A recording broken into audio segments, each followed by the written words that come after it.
in a meaningful way. Best of all, you can take the entire family without breaking the bank. Heck, you won't even dent it. Now, enough chalk talk. Let's get out there and see what's playing at the high school in your community. School sports. Good for our kids, good for our community. This message presented by the Alabama High School Athletic Association and the Alabama High School Athletic Directors and Coaches Association.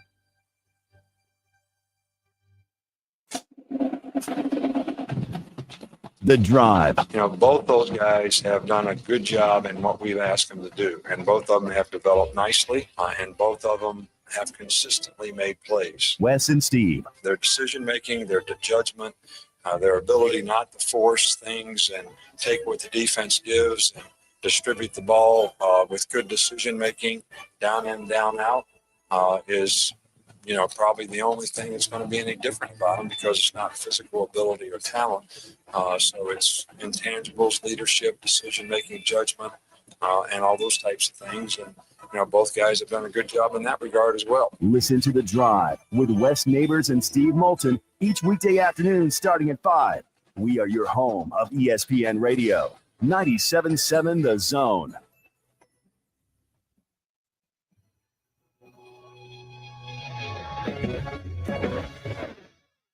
.97.7 The Zone. Now on Saturday, you were willing to give a little extra. Then you, because of your preparation, things I'm trying to get across to you.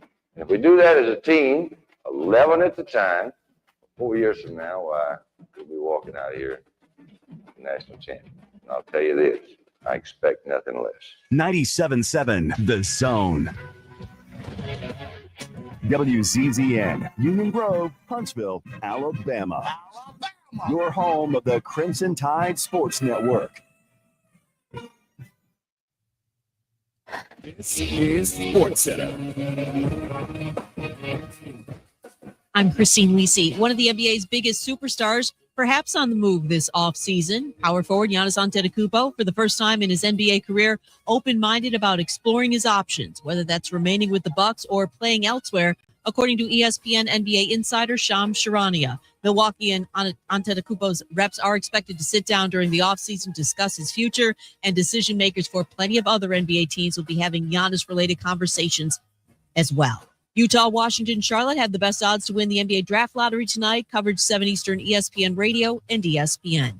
Cleveland shooting guard Donovan Mitchell is slated for an MRI on his injured left ankle today. Doubtful in a must-win in Game 5 tomorrow versus Indiana. And the Super Bowl champion Eagles will host the Cowboys on September 4th in the NFL's regular season opener.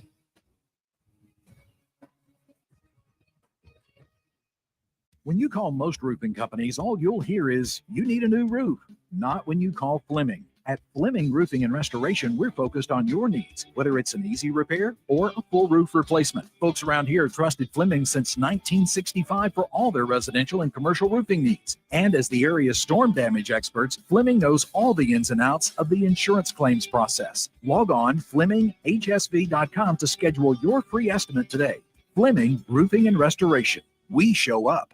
From Coleman to Fayetteville and all points in between. Son, pull the hammer back. Smokey's coming at you in a plain white wrapper. 97.7 ESPN, The Zone.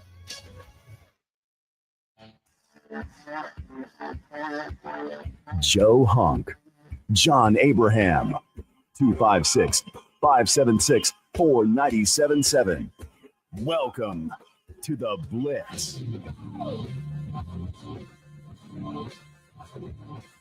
Hello and welcome in to the Blitz. 2 hours straight of sports talk, hoops and gaps, and everything that you guys love. That's right.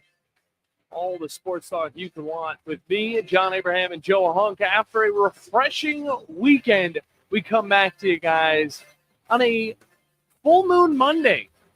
And no, the show's not sponsored by Full Moon Barbecue, but there is a full moon tonight, and it's a perfect segue to tell you guys that you can be in some full moon tonight with the help of our Big Zone deals. Just hop over to our website, 977ESPN.com. Click on the Deals Never Tasted So Good icon, and you'll be taken right to Big Zone deals. And you can save 50% off on not just Full Moon Barbecue, but a whole lot more, including Flow Supreme Air, Bubby's Diner, Corlejos. Oh, the list goes on, and it continues to grow as well. There was a very busy weekend in sports. I mean, if you guys wanted to focus on one thing, there was another thing going on. If you thought that SEC baseball was the thing to watch because we're getting closer and closer to the SEC tournament, including, of course, the national tournament, then there was also the NHL hockey that was absolutely amazing. I mean, did you watch the Panthers the other night? It was absolutely wild. On top of that, we had MLB baseball. Looked like the Braves were going to try and push for 500. They did not. They just can't get over the hump. They got a really good stretch in the last few weeks, but they've not been able to get to 500. Of course, not losing the series to the Pirates, but also winning the series against the Reds, and now looking forward to a 4-game series against the Nationals. On top of that, there was basketball, NBA basketball. You guys could hop in, talk a little bit about that as well. And, oh, yeah, we got to see some rookies on the field throwing footballs with their NFL teams, which is always very, very fun to see. There was also some NASCAR. It was very boring. Kyle Larson led, I think, every single lap in Kansas, and I'm just glad that we're moving forward to the All-Star race this upcoming weekend, and forgetting about Kansas yet again. I think the award for the most boring race comes out of Kansas, and that's saying a lot. Either way, there was another thing. It was Mother's Day. And also my co-host, Joe Hunk, is a father, and fatherhood takes precedent over all of the sports at the end of the day. Joe, you had a fun weekend, didn't you? My mic on. There we go. I was like, you still haven't turned it on the whole time. I keep it low just because I want to get through all of my particulars, even though you tell me, oh, there's some things you can do later. We will look. I'm going to spread it out a little bit, Joe. But the mic and the floor is all yours. No, I mean it was extremely hectic weekend. It was Mother's Day weekend, so I hope that you and your mother had a great weekend. To literally everybody. I did go up to Winchester. Got to see the Junkyard Babe, aka Alan. It's so weird when you say that. It's a name at this point. It's like talking about the Shagwag. Weird. All right, talking about the expedition, the Eddie Bauer edition. It's just like talking about that. But if a person has a nickname, do you have to use it? I use it just because people understand where I'm like who I'm talking about. Well, I'm pretty sure everybody knows who your mom is. I mean, but at the same maybe not everybody. But no, I'm curious because in my head I'm thinking to myself, like, there are times that somebody will have a nickname, but I just don't use it just because it feels weird to me. Like I used to work with Dawn Davenport, and ESPN, she does sidelines. She's doing I think she's doing UFL football and like volleyball and things like that. Now she's doing a ton of stuff. The best sports around. Yeah. And so but at the same time, everybody calls her Babs. I never once called her that. Why not? It just felt weird. Babs? It just felt weird. What up, Babs? Yeah. I mean, it always just felt weird for me to say it. So I just never did. So it's the same thing like with that. Like, it's interesting because it's coming from a guy named Joe Hunk, and of course that's not your real name, but that's your name. 75% of my name. It is. It's a large percentage. It feels weird whenever I do use my name. Like when I did the wrestling event a couple of weeks ago, almost said years ago. A couple of weeks ago, I said, I am Joe Hunk, 97.7 ESPN, The Zone, The Blitz.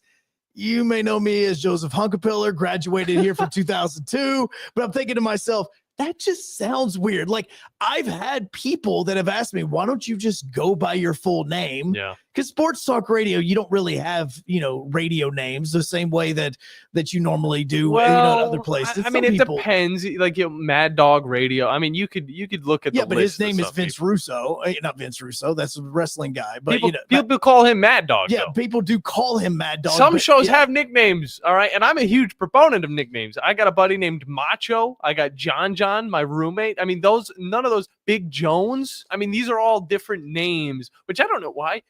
If Jones is listening, because he's a police officer in Tullahoma, Jonesy, you gotta call in. I mean, I don't know, like you should be listening to the Blitz from 9 to 10 every single weekday, or 9 to 11. Sorry. 9 to 10 up in Winchester. I made sure I corrected that. I was right at first, but yeah, like those are nicknames that I always use. So, and I've had multiple nicknames throughout my life. It was Johnny Boy. It was obviously Baby A with you. Yeah, Captain Cool, Gorlock. I mean, there's a lot. No, yeah, the Gorlock one. I'm never calling you that. You'll learn to love it. Yeah, but like the Baby A thing, like on the air, I'll call you John. Off the air, I say Baby A. Like but I've also had to create that like fine line between the two in it. But at the same time, I don't expect, it's weird when Tom calls you Baby A, and he does it more than I do. And I'm like, that's we had a couple of listeners calling me Bronny at one point. Just because it was pretty relevant at the time. Yeah, no, it's I don't like that one. That's another reason why I'm trying to help you make your own path. Exactly. Trying to make your own path, man. John Abraham Cam, cool. Come on now. But that's why it's the whole nickname thing. I'm just like, you calling your mama babe's kind of weird to me. Junkyard babe. Just still, the word JYB. babe is in there. It's the JYB. It's the word babe is still in there. Anyway. Is it weird for me to say my mom is a babe? Yes. Yes. Absolutely. I got a beautiful mother, all right? No, that's fantastic that you say you have a beautiful mother. Calling her a babe is one verb it's not a verb, adjective that you use. That's how I would use. Okay, fine. Then I'll hold off it's on like that. me saying, "Oh, my daughter's sexy." No, you don't say that. That's a Donald Trump statement right there. Weird. Matthew hopped in already on the chat. Good morning to you, Matthew. He said he goes by MPH, which is actually pretty cool. It's his initials, but it's also miles per hour. It is. Yo, miles per hour showed up to the party. Wicka, wicka. It is. By the way, with my kids' initials, I'm going to. That's going to be one of my tattoos. Oh, it's going to be that. Like I'm coming up with. I've. Chat GPT is an amazing thing. I mean, it's just absolutely beautiful. It allows you to brainstorm so many different ideas. So like in the middle of the night when I've got a, baby beside me and it's crying and it's hungry and my wife's feeding it because obviously useless nipples over here. And so, I really can't really do anything except being like, hey, you're doing a good job with the, milking, whatever. And so I'm like, I don't know, like I have nothing else to do. So I just get on there and start like brainstorming ideas and getting I have like 4 or 5 tattoos I've come up with just sitting over there doing it. One of them is the initials of my kids. Well, that's funny. Yeah. I was actually thinking about this. You brought up an idea that I had going into this week. I was like, one of these days I'll bring up this conversation. Anthony Richardson got a tattoo. And he had anesthesia and he was out for like 7 hours for a tattoo because it was that big of a tattoo. I believe it was on his back. And how big of a wimp are you? 7 hours for a tattoo. Put me out of my misery if you're going to do that to me. Then don't get the tattoo. Like part of the pain that's the other part of it. Like it's the pain of this thing. Like that's the reason why you get like addicted to the pain of it. Do people have to get anesthesia? Yeah, it's actually a pretty normal thing. Look, man, I will trust my tattoo artist. I don't have a tattoo this artist. Is coming from a guy who's never had a tattoo before. You know why? Because I'm still trying to figure out there's some that I'm wanting to design and I need help. And that's the reason. That's what they all say. Tattoos are expensive. Yeah, they but are. I'm sitting and thinking to myself, all right, I will trust you as an artist if you show me the drawing and I'm like, yeah, you know what? I'm okay with that drawing. Am I going to trust you to also be an anesthesiologist at the same time? No. Those guys get paid mega bucks. Yeah, you got to bring in the whole doctor. Who is bringing an anesthesiologist to your tattoo parlor? Bring Dr. Holmes in. I mean, for real. Really, all he had to do is just call a Colts fan, and I'm sure somebody would have knocked him out. Got him. Just go ahead and you know what? Just knock me out, man. Just hit me as hard as you can. Just act like you're a linebacker. You should have just had a meet and greet, and then every single fan that came up just punched him right in the face. I mean, you could have just gotten that. Who's going to break? Hey, I need to schedule a tattoo, and is your anesthesiologist available? No, I'm serious. Like, do you have one? Because I can't take the pain. I don't know how the whole process goes, Joe. I haven't gotten a tattoo either. I look forward to getting one, but I'm also holding off because it is a permanent thing. No, it is a permanent thing. And so I've got one that's designed that I want to do because I want it is like going all the way up the forearm. I've got one that's like right at the bottom of my wrist. Yeah. I've got one right over here on the left of my forearm as well that I'm like I've sat here and I've made all these just using Chat GPT. Me and you are pretty similar, honestly, with these tattoo ideas because I'm thinking about. I used to think because I was really big into anime, still am. That's why I'm the Gorlock. On top of that, video games. Video games helped me kind of grow up in life. So I was thinking, I might get the Triforce on my left hand because, of course, Link is left-handed. On top of that, I might get like the Fairy Tail logo, and I was like, I kind of grew out of that. I was like, maybe not. These are permanent, and I got to think which ones are really going to be the solid ones. So I have one tattoo idea that I think I'm definitely going to go with because I've had it in my mind for 5 to 6 years. And if you got it that long, you might as well just get it. It's real. a forearm tattoo, and it's of the Halo ring, okay? And from the game Halo. Have you never played Halo? No, I played Halo, but Yeah, I'm trying to remember the actual like ring in my head. Just a ring. So that's what I was saying. Like I just thought it was just a massive ring. Yeah. So Why don't you just get that as a wedding band? That would be cool too. But it maybe I will. See, that's what I'm talking about. How we got onto tattoos, I have no idea. This is the Blitz, baby. I have no clue as to how we traveled down this road and got here with it. Because first it started with the whole JYB thing, and because that's just so incredibly weird to me. Now you can call the phone lines just like you hear in the background right now, 256-576-4977. You can also hit us up on X at Joe Hunk, at John Abraham ESPN, at 977 ESPN, which is where you can watch on WZZN TV. And never forget that we're always brought to you by Fleming Roofing and Restoration. The guys that you need to talk to about all of your roofing needs. If you're having any roofing problems, make sure you look them up online at FlemingHSV.com to fill out your free quote today. And remember that Fleming always shows up. There's supposed to be a lot of rain this week, so yes, definitely keep them on your tabs and maybe just get them in because it's better safe than sorry. But we'll hop right into the phone line just because this is a very relevant conversation that Brandon wants to join in on. Brandon, how you doing today, man? Man, I was listening to y'all and I was thinking about, Derek Carr. He's retiring. He could get a tattoo that said he got beat by 31 teams, threw for 40,000 yards, and never won a playoff game. Mm-hmm. Yeah. You know what? I joke about it with Cleveland. I've never seen a fan base celebrate a retirement more in my life. Then which one? The Derek Carr retirement. When that thing hit yesterday, dude, I swear, I think Saints fans thought that they just got a new lease on life. Jake Hader. They genuinely, it's like, Luke, I don't care who's behind him. God, we haven't even gotten to this conversation. Taysom Hill can be back there, and we could just really run an RPO triple option offense. I don't care. The fact that this man, who has like arguably the most beautiful eyes ever by an NFL football player, pretty nice hair too, retires, and the entire league seems to celebrate, not because they're glad he's dead, just because he's bad. He is awful. What do you mean? He is awful. I'm on the other side of this fence that you're talking about. And look, I will say Derek Carr had some interesting tattoos throughout his career, but you look at prime Derek Carr, man was similar to Josh Allen in the way that he was throwing for 4,000 plus yards every single year. It was year after year after year. I think it was 5 years straight. And then, of course, goes over to the Saints after some injury problems. That's the one thing that halted his career was the injuries. And you know what? Similar to some other quarterbacks, they're medically retiring, which is probably smart for their longevity. So I'm on the other side of this fence. I think Derek Carr was a solid quarterback when he was healthy. Well, if you look at the numbers through 10 seasons, I believe they said he had 87 losses, and he was the leader of losses through 10 seasons. The only person that outdid him was Archie Manning, and he tied him. So he has 92 losses through his 11 years in the NFL. He only had double-digit wins twice. He played for the Raiders. If you have a staple at quarterback, you should be able to. You should, unless your office is dumb and they can't get you the weapons that you need. Name me one wide receiver that he worked with throughout his career. Well, one of them's in prison. That's what I'm saying. Everybody's like, oh, dang. He did. Yeah. Seriously. He was in prison now. I mean, he threw for more yards than Joe Montana, Johnny Unitas, Donovan McNabb, Jim Kelly, Phil Simms, Steve Young, Troy Aikman, and Kurt Warner. Well, you got to think. They couldn't get one playoff win?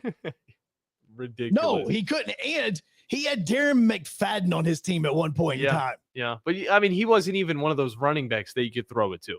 That's the thing. And you can't go back, Raiders had Randy Moss. They didn't have Randy Moss with Derek Carr. No, they didn't have Randy Moss with Carr. I want to know one wide receiver that he worked with that eclipsed 1,000 yards. Mari Cooper. Oh, yeah, there's that guy. Yeah, Mari Cooper. Yeah. I want to know a second one. So that's the sad thing. His best wide receivers were Alabama players. One of them didn't even get to play for the team. No. Damn it. He did get $205 million, though. Oh, no, he got paid. Trust me, when it comes to it, Michael Crabtree, by the way, also had 1,000 yards. That's good right there. But no, that's what it's like. Look, Wow, how old's that name? I'm telling you, right? There was an Instagram that yesterday that went through of like, where are they now with like players from the NFL? And I forget what Michael Crabtree's doing. I think he actually like runs like an AAU football team now. Sounds about like right. It's like one of those travel ball like league type deals. He thinks he runs that right now. That's what he's doing, and that's the last time that Carr had a 1,000-yard, one of the 1,000-yard receivers. I mean, you had Jared Cook. You also had Amari Cooper. That was the year that they went 6-10. Golly. Yeah, makes sense though. I mean, it really does because you're already stretching. I mean, we got Jared two names. Cook. We got two names right here. Jared Cook as well. He also had Jordy Nelson, but I don't think Jordy Nelson ever actually had a 1,000-yard receiver with it, being a 1,000-yard receiver with him. Yeah. Well, so when he retired, were the fans so happy that they pulled a Washington and just cut the lights off right in the middle of what they were doing? No, they did that during the Super Bowl. Darren Waller, by the way, it was also a 1,000-yard receiver with him. But no, look, I promise you, it was so odd to see when the news came out because I'm going, wait, he's retired? Like for real? He's really retiring? Yeah. And the reaction was, oh my heavens, I think we have a chance now. I'm not kidding. I know you're not wrong. That was the stipulation around him coming in and being the quarterback. A lot of people didn't even think that he would, start the season because he was injured still. And they were thinking, and I think the office, how they were looking at it, they weren't keeping him as the starting quarterback. At that point, they were thinking, who do we got up next? Who are these next players? And Derek Carr, if he's healthy, can play a few games as well. But I don't think they were betting on him to be their starting quarterback all throughout the season. Well, his competition, most passing yards in NFL history without a playoff win, him at 41,125, Andy Dalton at 39.5, and Ryan Fitzpatrick at 34,990. Wow. And I hate to say it, but Ryan Fitzpatrick is easily the most likable of those three. I can agree with that. Look, Andy Dalton couldn't win a playoff game either for the longest time. If Ryan Fitzpatrick plays the same amount of seasons on those teams, they are in the playoffs more. Yeah. I mean, Derek Carr is not a winner. He's just not. And he's got the arm. He's got this. What about it comes down also to he did not make the players around him better. He just didn't. And you saw it. How does he compare to? Go ahead. How does he compare to David Carr? Numbers. Now David Carr. Trust me, Derek Carr. He owns the Thanksgiving table when it comes to a better NFL career. I think he also may have gotten sacked like 75 fewer times. A lot more consistent than what his brother did, I would say. But no, he is the two best when it comes to cars. Also, they definitely, if Derek Carr does not go to NFL Network and he and his brother have some sports show with some sort of name that relates to cars, then car wreck. Yeah, something like that. I was thinking something so worse. Yes. I'm not even going to say. I mean, that's what I'm saying. Like, let's do like a street racing. Like, come on, do something with these names. Like, you've got it right in your hands. Just in the NFL Hall of Fame, and I know he's not going to make it, but he deserves a little plaque on the wall, like coming down the hallway. When Ryan Fitzpatrick put on our buddy's sunglasses and that shirt at the that press conference, that might be the best moment he ever had in his whole career. I can't remember whose shirt that was he put on. So, that was funny. So I'm actually wrong on this. Derek Carr has actually been sacked more than his brother has. Really? Yes. So David Carr, who played in 10 seasons in the NFL, only played about 6 of those, by the way. Was sacked 267 times through 94 games.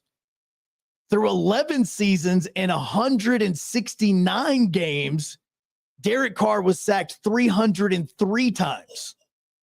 So they got 600 sacks and no playoff wins in 21 seasons total. There's your plaque in Canton. Golly, right there. The family of cars.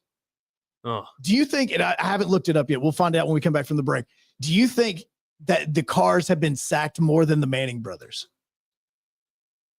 God, that's a good question because over 600 times sacked, that is a lot.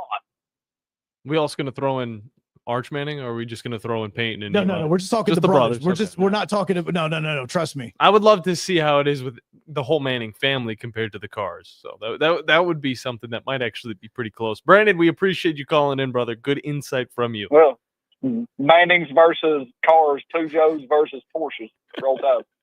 Roll Tide. Good stuff from Brandon. Talking about some 4,000-yard passers. Even though Derek Carr wasn't a successful one, Joe, there is a lot to look forward to in the NFL when it comes to these quarterbacks that are coming in or these quarterbacks that have been in. You could look at Trevor Lawrence, C.J. Stroud, Lamar Jackson, Josh Allen. I mean, these are young quarterbacks. I know some of them getting a little bit up there, but they've been able to find the 4,000-yard mark quite a bit of times. And I want to look back on some franchises. When was the last time your franchise had a 4,000-yard passer? That's what we'll be getting into in the second segment, as well as your phone calls. 256-576-97.7 is the number to get into the Blitz here on 97.7 ESPN, The Zone, ESPN Winchester, and WZZN TV. The state's largest orthopedic group is growing to meet the needs of the patients in our community. The Orthopedic Center has long been the most trusted name in orthopedics in North Alabama. So as our area continues on the fast track, so does the need for premier orthopedic care anywhere and anytime you need it. TOC is proud to announce the opening of our new locations in Albertville and Hampton Cove, along with the grand opening of our newest office in Decatur. These clinics will offer the same high-quality orthopedic care you have come to associate with TOC, with the convenience of being closer to home. As a patient, your time is your most precious asset, and we recognize that at TOC. That's why we are also proud to announce the opening of our urgent ortho clinics to handle those bumps and bruises that need prompt attention. These clinics are available to care for acute orthopedic injuries with no appointment necessary. With 38 physicians, 20 centers of excellence, and now more than a dozen locations to serve you, TOC will continue to be the name you turn to for the best orthopedic care at the right time. Visit our website at visittoc.com for more information. TOC, helping you live a better life. There is power in caring when it is put into action. Each year, our bankers serve on nonprofit boards, support our local educators, and volunteer with our hometown food bank. I'm Bobby Humphrey, Vice President of Business Development for Bryan Bank, and community service is just not a line item in our mission statement. It's who we are. Because after all, Alabama is our home too. That kind of commitment to community might not be what you would expect from a bank, but it's exactly what you can expect from us. Give us a call or stop by one of our 2 offices in the Huntsville area and experience unbeatable service and legendary results. Bryan Bank Equal Housing Lender, NMLS ID 2428943, member FDIC. Are you tired of power outages disrupting your life? It's time for a Generac standby generator from Current Electrical. Storms may rage outside, but inside your family's powered up. So why choose Current Electrical for your generator needs? 1, we offer a wide range of models to suit every budgeted energy requirement. 2, our project managers handle every step of the process: power, gas, permitting, and inspections. 3, our certified technicians install your generator with precision, ensuring peace of mind. Don't wait for the next blackout. Call 256-880-1880 or visit us online at jetsuperstore.com. Specializing in simple and affordable rentals, McCurry Van and Car Rental can make sure you have just the right vehicle for your next family vacation, weekend getaway, or if you just need transportation while your vehicle is being repaired. McCurry carries Ford Transit vans and Mercedes Sprinter vans, trucks and work vans, and more. And they offer discounted rental rates for long-term rentals. Now with 4 locations: Athens, Muscle Shoals, Coleman, and Huntsville. Log on McCurryRentals.com to make your reservation now. That's McCurryRentals.com. Is your financial advisor offering you up to a 30% upfront bonus? Are they promising you up to 10% growth per year guaranteed for your retirement income? If not, you need a new financial advisor. I'm Jeff Jr., founder of Trajan Wealth. If you plan to retire within the next 10 years, don't wait only to find out it's too late. I've seen hardworking folks like you retire only to be required to go back to work, all because their advisor told them guarantees like these were too good to be true. They're not. That's up to $30,000 up front or up to $10,000 per year on $100,000, all guaranteed for retirement income. Don't work when you're supposed to be retired. If any financial advisor tells you it's too good to be true, they simply don't have the options we do. Call Trajan today, 256-208-9000, 256-208-9000. Advisory services offered through Trajan Wealth LLC, an SEC registered investment advisor. From the Fox 54 Weather Center, I'm meteorologist Emily Owen. Scattered showers and a few thunderstorms continue into this Monday night. Low temperatures going to be falling into the low 60s. Heading into our Tuesday, another round of rain and a few thunderstorms possible. High temperatures reaching the mid 70s. Tuesday night, temperatures fall into the low 60s. Will continue to sit under a mostly cloudy sky. I'm Fox 54 meteorologist Emily Owen on your home for ESPN Radio 97.7 ESPN, The Zone. Hold your block until the whistle blows. From SEC Media Days to the National Championship Game. This was a great team win. We are 97.7 ESPN, The Zone.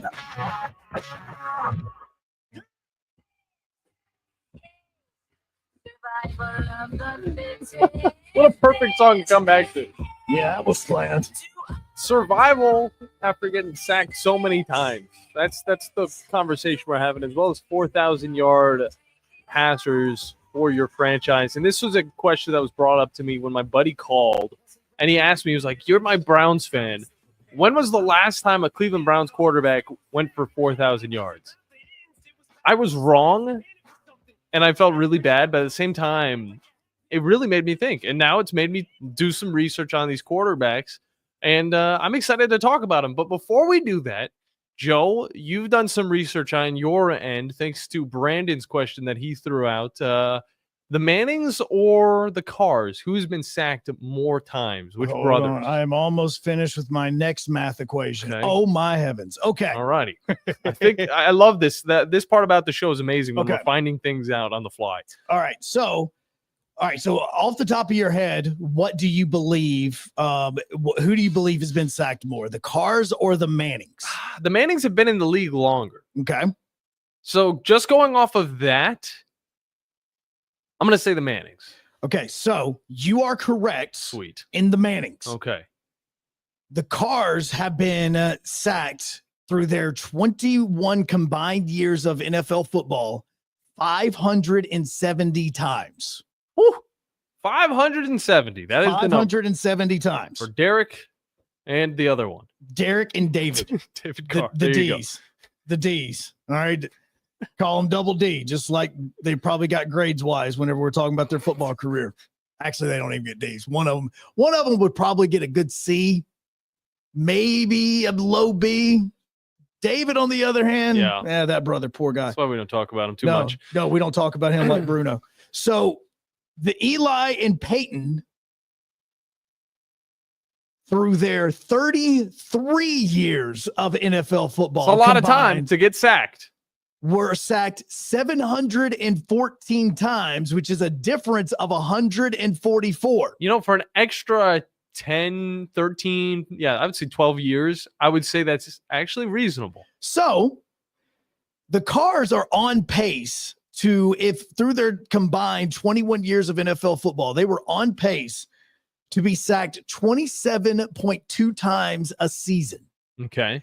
If they played 33 years of NFL football, would you like to guess what the total sack would be if they stayed on this pace? 968. If they played the same amount of seasons that the Mannings had played and did play in 33, the Carrs would have been sacked 898 times. Ooh, okay. All right. So it's terrible, but it's not too terrible. Which okay? is 184 more times than what the Mannings were sacked through their 33 years of NFL football. There you go. And now This is just counting the brothers, by the way, not counting Archie. Oh, I want to flip this over. That it's such an interesting thing, and to see, I don't know why. This is the Blitz. It just comes up. Derek Carr did have a span of seasons that was absolutely ridiculous. All right, he had 5 in a row 4,000-yard passing seasons. That is difficult to do. All right, it is really difficult to do. When you look at some of the franchises, there's only one franchise that is yet to get a 4,000-yard passer, and it's one of the oldest franchises. Oh, I know. I'm not saying it. You're not saying it. I know. I'd like to know if our listeners can throw it out in the chat or on the phone lines 256-576-97.7. There's also another team that for the longest time didn't have a 4,000-yard passer until Carson Wentz. And that was the Philadelphia Eagles. 2018, he hits over 4,000 yards. We're still waiting to see Jalen Hurts hit that 4,000-yard mark. Another interesting one would look at the Ravens, and a lot of people would probably say, oh, well, Lamar Jackson doesn't throw the ball, so we'd have to go to Joe Flacco. And you'd kind of be right until, well, this past season, Lamar Jackson hit that 4,000-yard mark, showing you how versatile that QB actually is. Joe, do you know if the Titans have ever had a 4,000-yard passer? I want to say Warren Moon. Okay, he wasn't wearing the Titans uniform. It doesn't matter. It's the franchise. Okay. It's the franchise. So you're going to include all together. You're going to include that. Yeah, because it's the franchise. All right. You can't include, like with the Ravens, you can't include the Browns' history from 99 before 99 because they gave that back to Cleveland. So for Baltimore, their history only goes to 99. So for the Titans, it's the same franchise. Gotcha. So that's, it's just like the Warren Moons. Yeah, I would say it's Warren Moon. And I'll say that it is Warren Moon. Okay. It is for sure Warren Moon. It's interesting to see now we got a guy like Cam Ward rocking the same number as he was basically. It was almost like a knight being knighted at a ceremony. Like Warren Moon handed him the number 1 jersey. Exactly. And now a lot of people hope that he is the next man to carry the torch and maybe go for 4,000 yards. And hopefully the Titans' first Super Bowl, as well as the franchise's first Super Bowl at that. Atlanta Falcons, you got to look to Matt Ryan back in 2011, 2014. He was the 4,000-yard passer. His wide receiver core was so good that year. Oh, I don't doubt it, man. I mean, I know that you have Julio. You probably had Roddy White. Stud. That was probably Tony Gonzalez as well, if I'm guessing. Yeah, he should have been on the Falcons. Was that Douglas was also part of that one? So Matt Ryan had himself a setup to find success. Before a guy like Joe Flacco for the Baltimore Ravens. Yes. Roddy White, Julio Jones, Tony Gonzalez, Harry Douglas, Jarquez Rogers out of the backfield as well. God, this team was stacked. Golly, I'm looking at the Ravens for whatever reason. Okay. The one that pops up, I'm on the Hall of Fame site right now. Vinny Testaverde pops up for the Baltimore Ravens 1996, which that would actually be that would be their first season. That was their very first season. Because the 99 is when the Browns came into existence. So 96, 7, and 8 and 9 are all Ravens. That's been updated a few times. The Ravens have had multiple 4,000-yard passers. The Buffalo Bills also on this list. It says Drew Bledsoe. Come on, Josh Allen. It was Josh Allen. The last time they had a 4,000-yard season was, I think, 2 years ago. Josh Allen did similar to what Derek Carr did, 4,000-yard years in a row. You go to the Cleveland Browns, because I brought this up at the very beginning. I said that it was Jim Thorpe. Not Jim Thorpe. Did he even play for the Browns? I don't know. This is the thing. You don't want to go too far back because it gets to a point where throwing the ball wasn't as much of a norm. No, because they ran it. Heck, it wasn't even legal for a period of time. So I was thinking, Bernie Kosar would probably be the guy. He was close. He had a 3,800. It got close with him. But you actually have to go back to Brian Sipe back in 1980, the last Cleveland Brown to hit 4,000 yards. I've literally never heard that name. You what? I've never heard that name. Whenever my buddy said it was actually Brian Sipe, I was like, oh, I think that he is one of the greats. He's also very underwhelming. I mean, not a lot of people talk about him. Tony Romo for the Dallas Cowboys, psych. It was actually Dak Prescott. They threw out his Tony Romo's multiple seasons. So the Cowboys have a few quarterbacks you can ride off of. Detroit Lions. I believe Jared Goff probably hit 4,000 yards in his last 2 years, but they have Matthew Stafford. 2011 to 2014 was the last. You got to go to John Kitna back in 2006, 2007. You're just doing the last one, not all of them. I know. I just wanted to look at a few. You're just doing the last.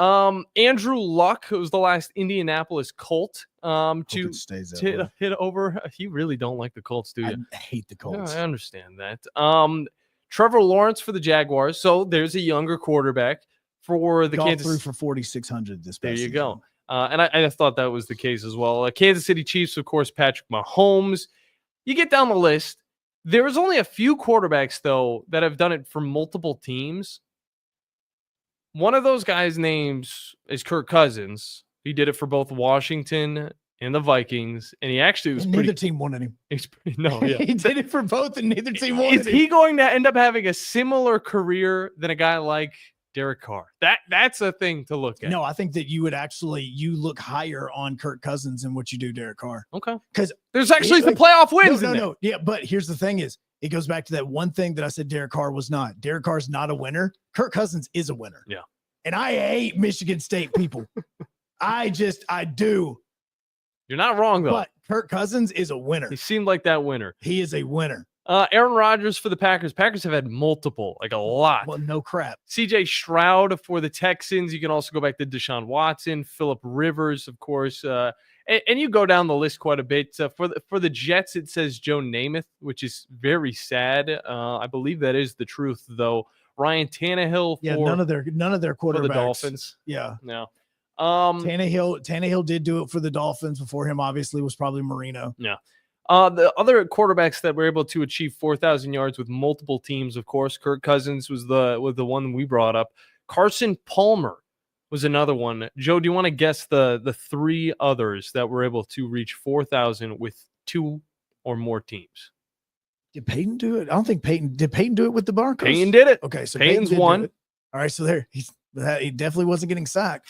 We know that just over a few minutes. So Peyton is one of them. Mm-hmm. Joe Montana. No. Joe Montana didn't do it with the Chiefs. Okay. Let's see. Joe Willie didn't do it with the Rams. Think a little bit more recent. Okay. Because again, the passing back then was a little bit less than what it is now, even though we talk about the Browns and Brian Sipe. It's kind of sad. Yeah. So would it be Phillip Rivers? No. Okay, because I was about to say he was very pass happy. Tom Brady. Yes. Okay, Tom Brady is one of those. So I got one more. With the Patriots and the Buccaneers, Patriots one and more. Bucks. And this, again, think 2010s. I mean, wow, 2010s. I mean, this is 2010s and up at this Okay, so point. you've already said Carson Palmer. It was a quarterback that was switched teams. Was it Kurt Warner? Wasn't Kurt Warner. Okay, yeah. You would think that Kurt Warner would get I one was in just- there, I've though, been with sitting the here Rams thinking to and myself the of Cardinals. quarterbacks that were great and played like in multiple Super Bowls with different teams. Don't think Super Bowl. Yeah. That's the thing. That's the catch right here. You don't think Super Bowl. This is a quarterback that started in 2000, continued on through the 2010s. Might be my favorite quarterback of all time just because of the way that he played. Oh, God. I can't think of all the Browns crappy. It's not a Browns quarterback. Okay, thank you. Never played for the Browns. Played for 3 teams. Played for 3 teams. Only It's did it not for Matt 2. Ryan. He's done that for 2. I'm out. Brett Favre. For both the Packers. No, not the Jets. I didn't even think about that. Well, you said started in 2000. If you would have said Brett Favre started in 92. Well, yeah, I could have threw it all the way I back. mean, I say that's what I'm saying. Is, He Brett Favre started like 92. I think of Brett Favre, he gains his following around 2000. That's because I was born in 2000. My bad on that. Yeah, that's what it is. No, he didn't win a Super Bowl or anything. before And that. also, Didn't play in another one I was before that. wrong again Yeah. because he played for 4 teams, the Falcons, of course. the Well, team that yeah, he picked him started up. with the Yeah. Falcons. He never played a regular season game for the Falcons, but he was drafted by Atlanta. So there you go. Favre. There you go. Or Favre, however they said it whenever he was drafted. They There's didn't even pronounce his name. 5 right. quarterbacks that I've found that have had 4,000-yard seasons with multiple teams. Kurt Warner could be on this list. I just have not. No, have not the seen only it. reason I thought Kurt Warner is because obviously the greatest show on turf. Then he turns around and he does the same thing with the Cardinals and he goes to the Super Bowl there and he's literally a Plexico burst pass away from winning it there. So no, I mean, that was the only reason I thought about him. Take a little peek back. Either way, I want to know if the listeners can name off their quarterbacks that have hit 4,000 yards or maybe the last quarterback. I only named off a few teams, so there is plenty more for you guys to Kurt guess. Warner is on the list. He is on the list. Yeah, there you go. Ding, 2000, ding, ding. yeah, 2001, he did it for St. Louis, and then 2008, which was his next to last year. My heavens. Yeah, that's when he took him to the Super Bowl, right? And faced off against the Steelers. Look, Kurt Warner retired. And I mean, again, I know he's a Hall of Famer. He's fantastic on NFL Network and doing his games. He threw for 4,500 yards his next to last season with Arizona. They went 9-7. He came up 7th in MVP voting. His final season in the NFL was 2009. He threw for almost 3,800 yards, 26 touchdowns, 14 interceptions, and the Cardinals went 10-5. And he retired. How much longer could he have gone for? That's another question. Because I mean, he was a stud. I mean, for any team that he was on, it was a stud performance. Unlike Carson Palmer, who again was, an Eagles or a Cardinals He quarterback. was also a Cardinals and a Bengals. Yep, came right after Kurt Warner when it came to the Cardinals. Those Bengals teams, if you go back and look at the one that he broke his leg during the NFL playoffs on, that should have been a Super Bowl team. That team was that good. Yeah. They were fantastic that season. Bengals had a little bit of a curse themselves. God, I want to say that was the one that had Chad Ocho and it had Terrell Owens as your two wide receivers in that one. Like that team was stacked offensively. Stacked. And it's a similar it was a similar story with Brett Favre where Carson Palmer played for 3 different teams. He started with the Bengals, of course, goes to the Raiders, doesn't find success because the Raiders stink. And then he goes to the Cardinals and he's able to hit that 4,000 yards. When did Palmer throw for 4,000? I don't have the actual year. Okay, because he did it a couple of different times. He did it with Cincinnati in 2006 and 2007, and then he did it with 3 teams. Oh, he did it with 3? He did it with 3. Did he do it with the Raiders? He did it with the Raiders in 2012. Then he turned around and did it with Arizona in 2013. Wow. He had 2 years with the Raiders and he was able to achieve that feat. I want to say the 2006 season 2009 season was the one they broke his leg in during the playoffs. That one he did not have Ocho Cinco in it, but he had Chad Johnson as his wide receiver on there.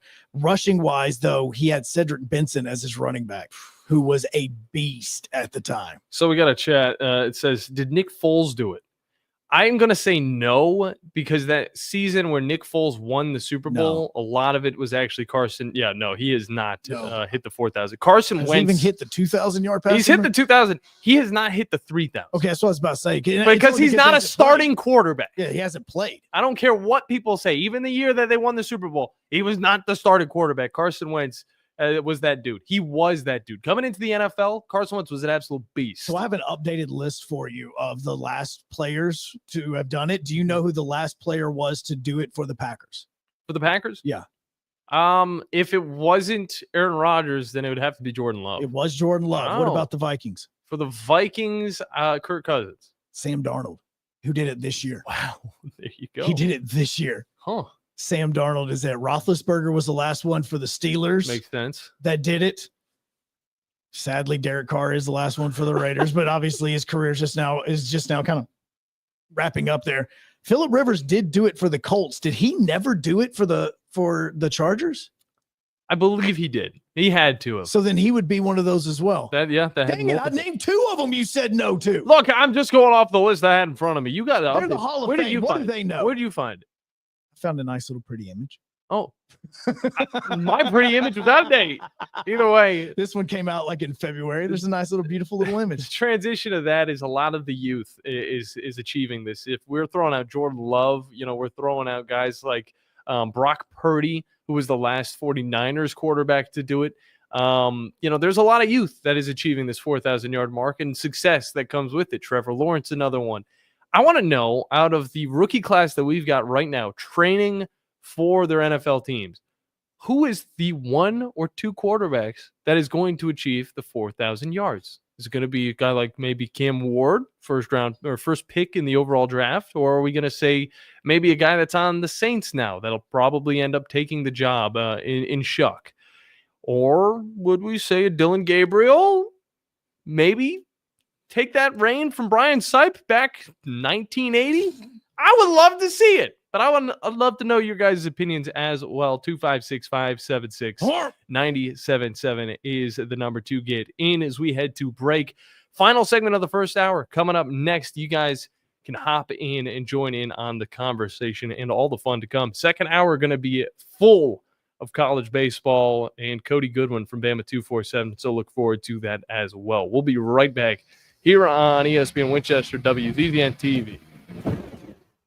This is Brent Musburger's VSiN Action Update on 97.7 ESPN The Zone. Drivers who switch to Progressive have an annual savings of nearly $750. Progressive.com. The PGA Championship tees off Thursday at the Quail Hollow Club in Charlotte. Scotty Scheffler, the 4-1 favorite. Rory McIlroy plus 475. Bryson DeChambeau 14-1. The NFL drops its 2025 schedule on Wednesday. The Atlanta Falcons are plus 240 to win the NFC South Division. They went 8-9 a year ago. Tennessee Titans 3-14 last season, plus 650 to win the AFC South Division title. Atlanta Braves laying $1.75 at home against the Washington Nationals today. 8.5 over the total at Truist Park. Grand homes for the Braves. Jake Irvin for the Nationals. Mike Sennett, 97.7 ESPN, The Zone. The sound of the organ. The crack of the bat. It is gone. The sight of watching the ball go over the wall. And the taste of peanuts and Cracker Jacks. There's nothing like it. Play ball! It's America's pastime. From the first pitch to the final out, you can hear every game right here on your home for Alabama baseball. Your home of the Alabama Crimson Tide is 97.7 ESPN, The Zone. Tom Luganville here for my friends at Woody Anderson Ford. Bobby White and his team take great pride in their service department, and you can see it the moment you walk into those beautiful new service lanes. And just like a championship team, they all work together to make sure your experience is second to none, whether you drive a Ford or not. Also, check out the gold certified pre-owned inventory at Woody Anderson Ford for great deals every day.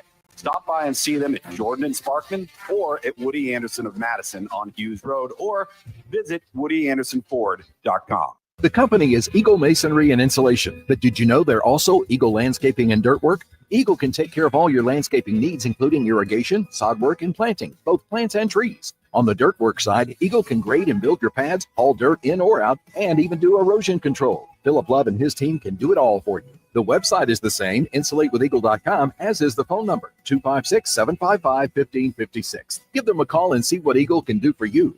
Eagle saves you time. Eagle saves you money.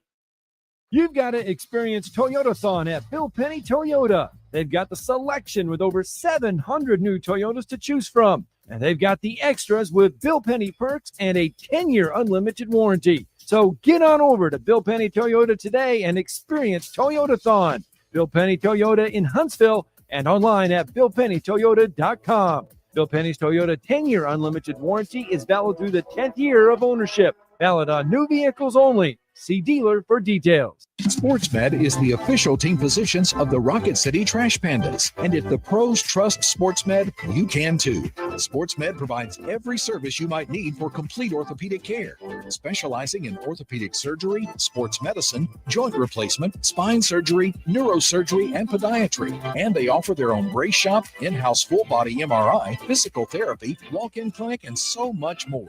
Their locations and on the web at sportsmedalabama.com. Hi, my name is Dan Aldridge. I'm here to let you know about the Aldridge Law Firm and the soon-to-be-announced Legal Town Center.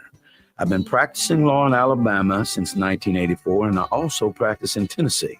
And I'm from North Alabama, and I'm here to represent you and take care of your legal needs. For many of us, hiring an attorney is not high on the priority list and maybe a little scary. But it's something that we all need at some point. So by all means, do your homework. And if you need representation for car accident, wrongful death, medical malpractice, nursing home abuse, or estate planning, or any other matter, just give us a call at 256-534-3188. And you can email me at Dan, that is Dan at danaldridgelaw.com. Dan at danaldridgelaw.com. God bless America. No representation is made that the quality of legal services to be performed is greater than the quality of legal services performed by other lawyers. From the Fox 54 Weather Center, I'm meteorologist Emily Owen. Scattered showers and thunderstorms going to be possible for much of this Monday. High temperatures going to be reaching the upper 70s for the afternoon. Heading into our Monday night, lingering rainfall will continue. We'll also continue to sit under a cloudy sky. Low temperatures falling into the low 60s for the overnight. I'm Fox 54 meteorologist Emily Owen on your home for ESPN Radio 97.7 ESPN, The Zone. Attention, may I have the camp's attention? Your home of the college football playoffs. Playoffs? Is 97.7 ESPN, The Zone. Playoffs?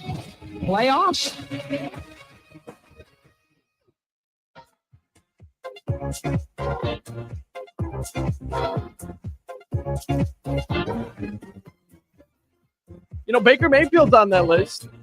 He just didn't do it with the Browns. Done it with the Buccaneers, though. He's Did on he do it that with list. the Panthers? No, he did not do it. So with the you mean the list of guys that have thrown 4,000 Yeah, yards? with the Okay. Buccaneers, yeah. With He the did. Bucs. Okay, no, see, I was sitting here thinking like, wait, you mean the list of quarterbacks that have done it with two different? No. Okay. He got close, though, in his first few years in the NFL. He had 38,000 or 3,800. But still, there's one team that has never hit 4,000 yards in the NFL when it comes to a quarterback or anything like that. It's actually kind of bizarre. And for the longest time, the Eagles were a part of that list. But thanks to Carson Wentz, they've been able to solidify that. But either way, you guys can join in on the conversation. 256-576-97.7, the number to get in. Joe, we were talking about the sacks at the beginning of the show. Thanks to Brandon. He brought up the matchup between the Carrs or the Mannings. Who's gotten sacked more, which is kind of crazy. I brought that up, but thank you. Well, he helped out, with our minds getting churned to talk about it. Then he brought up a guy named Russell Wilson. Golly, this guy's been sacked a lot throughout his career. I believe it started back in 20. So what happens when you hold the football for forever and you have the ability to be a running quarterback? Like that's his problem. Yeah. Because how many times have you ever watched him play and he's rolling around and you're going, throw the ball away? Yeah, but whenever he was first in the NFL, people were like, this guy's a magician. He can do everything. Now, of course, that reign goes to Patrick Mahomes because Russell Wilson hasn't been relevant in the last decade. But, I mean, this was a stud of a quarterback, and he's been sacked 560 times. And to have a Super Bowl in his back pocket, it's quite wild to see, as well as, a Super Bowl appearance as well. Well, I mean, he was 1 yard away. Second Super Bowl appearance. Yeah, he was 1 yard away. Won the first one. So killed the Broncos. Yeah, so you asked this question about quarterbacks in this draft class. Yeah. Is there one that could have a 4,000-yard passing season? And do we want to say this season or in the next 3 years? No. I just mean period. Period. Okay. All right. I mean, it's obviously with a lot of these quarterbacks, you would say that with a lot of the quarterbacks, it's going to be in the next 4 years, because unless they have a solid first 4 years, you're not going to get a second contract somewhere where you're going to be making a lot of money. Well, you could find yourself like a Mitchell Trubisky. You could find yourself in a situation like that, but Trubisky never even really did anything for anybody. Gardner Minshew, maybe. Yeah, I mean, it was Gardner Minshew actually may be the better idea Example. with that, is especially if you're willing to be a backup quarterback in there. So you asked that question, so I'll let you go first. Is there a quarterback that you think could be a 4,000-yard passer? I'm not going to go the simple route and say, oh, well, my quarterback Shedeur Sanders or Dylan Gabriel, because neither of them looked spectacular whenever they were throwing the ball may not away. start 100 games in the NFL. He might not even play for the Cleveland Browns. May not even start 50 games. Cam Ward, he had 4,000 yards passing in his last season with Miami. I think that he's obviously gotten more weapons now. I think that there is a big chance for him in his first 4 years to find 4,000 yards. And I think that it might come in 2 years in a row. I think that this is a quarterback that could reach it. I think in his first year, he's going to go for 3,500. So that's who I think would do it. First pick, even though he's not super up there when it comes to first picks in the NFL draft, I think that he's got what it takes. And with the Titans bringing in all the talent that they are right now, the veteran talent, I think that there's definitely a chance for him to reach that 4,000-yard mark. Phone lines are open to you, 256-576-977, as I will answer the question when we come back. Oh, come on. Dude, we only have like 4 seconds. Trust me. You got more time? When I give you my answer, you're going to go, wait, hold on a second. Tyler Shock. No. Oh, I thought I guessed it.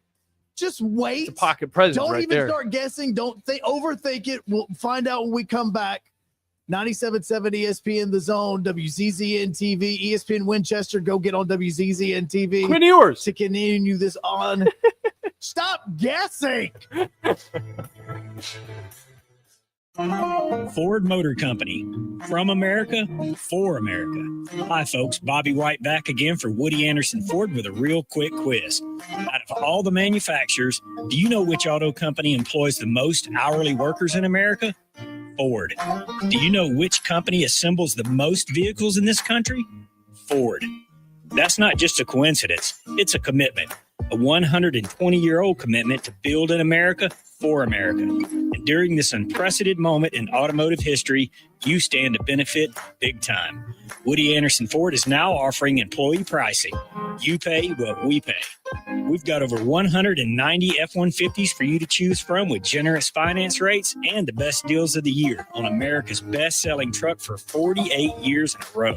Employee pricing can save you thousands off MSRP, and with over 600 Fords for you to choose from, there's a good chance you'll find just exactly what you're looking for. This offer ends May 31st, so hurry in. Woody Anderson Ford. What does it mean to be a part of the Southeastern Conference? That you scheduled your wedding and even your child's birth around your school's game? Of course, but it means more than that. It means you're home to hundreds of Fulbright, Truman, Goldwater, and Rhodes Scholars. It means starting out as the birthplace of American public higher education, and now leading the way in unmanned spacecraft. This is the SEC, and here it just means more. What does it mean to be a part of the Southeastern Conference? That there's an honest-to-goodness chandelier in your tailgate tent? Perhaps, but it means more than that. It means pioneering medical solutions to predict new flu viruses. It means leading globally diverse teams to eliminate starvation in developing countries. And it means being home to one of the nation's top cybersecurity programs. This is the SEC. And here, it just means more. McCurry Motors is your car and van rental headquarters. You can rent the vehicle you need today. Family in town, sporting event, church function, no matter what your need, McCurry Motors has you covered with a wide selection of cars and vans available for rent. They have 12-passenger Mercedes Sprinter vans, 12-passenger Ford Transit vans, 15-passenger Ford Transit vans, and 15-passenger Chevrolet Express vans. They have 2 locations, Highway 72 in Athens or Max Luther Drive in Huntsville. Since 1986, Full Moon Barbecue has been cooking quality meats low and slow over a hickory wood-fired pit. From ribs and wings, brisket, turkey, catfish, and sausage to the best butts in town. If you're planning a holiday or a birthday party, Full Moon has a large banquet room. And Full Moon is ready for your next catering or tailgate. Just call us and we'll take care of everything. 256-713-0070. Full Moon Barbecue on the Parkway next to Costco. The best little pork house in Alabama. What does it mean to be a part of the Southeastern Conference? That you scheduled your wedding and even your child's birth around your school's game? Of course, but it means more than that. It means you're home to hundreds of Fulbright, Truman, Goldwater, and Rhodes Scholars. It means starting out as the birthplace of American public higher education, and now leading the way in unmanned spacecraft. This is the SEC, and here it just means more. What does it mean to be a part of the Southeastern Conference? That there's an honest-to-goodness chandelier in your tailgate tent? Perhaps, but it means more than that. It means pioneering medical solutions to predict new flu viruses. It means leading globally diverse teams to eliminate starvation in developing countries. And it means being home to one of the nation's top cybersecurity programs. This is the SEC. And here, it just means more. Let's talk about the X's and O's of family entertainment. Every parent in Alabama knows the importance of being able to draw up an activity that'll get you out of the house for a couple of hours. But it needs to be affordable. It needs to be family-friendly. Above all, it needs to be fun. Now, let's talk about high school sports. Bang for your buck, school sports provide the perfect game plan for your family. You'll enjoy all of the drama and excitement competitive sports offer. You'll be supporting the future leaders of our community in a meaningful way. Best of all, you can take the entire family without breaking the bank. Heck, you won't even dent it. Now, enough chalk talk. Let's get out there and see what's playing at the high school in your community. School sports. Good for our kids, good for our community. This message presented by the Alabama High School Athletic Association and the Alabama High School Athletic Directors and Coaches Association. This is Brent Musburger's VSiN Action Update on 97.7 ESPN The Zone. Drivers who switch to Progressive have an annual savings of nearly $750. Progressive.com. The PGA Championship tees off Thursday at the Quail Hollow Club in Charlotte. Scotty Scheffler, the 4-1 favorite. Rory McIlroy plus 475. Bryson DeChambeau 14-1. The NFL drops its 2025 schedule on Wednesday. The Atlanta Falcons are plus 240 to win the NFC South Division. They went 8-9 a year ago. Tennessee Titans 3-14 last season, plus 650 to win the AFC South Division title. Atlanta Braves laying $1.75 at home against the Washington Nationals today. 8.5 over the total at Truist Park. Grant Holmes for the Braves, Jake Irvin for the Nationals. Mike Sennett, 97.7 ESPN The Zone. From the Fox 54 Weather Center, I'm meteorologist Emily Owen. Scattered showers and a few thunderstorms continue into this Monday night. Low temperature is going to be falling into the low 60s. Heading into our Tuesday, another round of rain and a few thunderstorms possible. High temperatures reaching the mid-70s. Tuesday night, temperatures fall into the low 60s. Will continue to sit under a mostly cloudy sky. I'm Fox 54 meteorologist Emily Owen on your home for ESPN Radio 97.7 ESPN The Zone. Log on today, 977ESPN.com.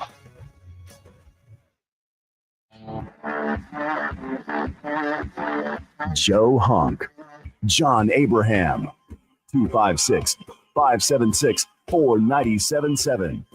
Welcome to the Blitz. Second hour, final hour, best hour. 97.7 ESPN The Zone. WCCN TV, Joe Hunk, John Abraham this Monday morning on the Blitz. Phone lines are open to you at 256-576-977. And of course, you can always watch on WZZN TV. Oh, yeah, you can. As we are rolling right now on there as well. The chat is going as we have been talking about NFL quarterbacks. For some reason, we got into a sack competition between the Mannings and the Carrs. I think it has more to do with the fact that Derek Carr has announced his retirement and the entire city of New Orleans is rejoicing. You have Tyler Shuck time, baby. I mean, right now they would take anybody at their QB, and it's sad to say that, but Well, except for Russell Wilson. yes, The Giants, on the other hand, Giants will on the other take hand, him. they are all on board for that. And I was having a I think conversation they with just want his wife in the stands. having a conversation with Brandon during the break, and I was like, "Oh, he's got 500 plus sacks already throughout his career, and now he's going to the Giants." So, just do the math on that one. Daniel Jones could tell you quite a bit What about it. quarterback has been sacked the most in NFL history? Ooh, I'm genuinely curious now.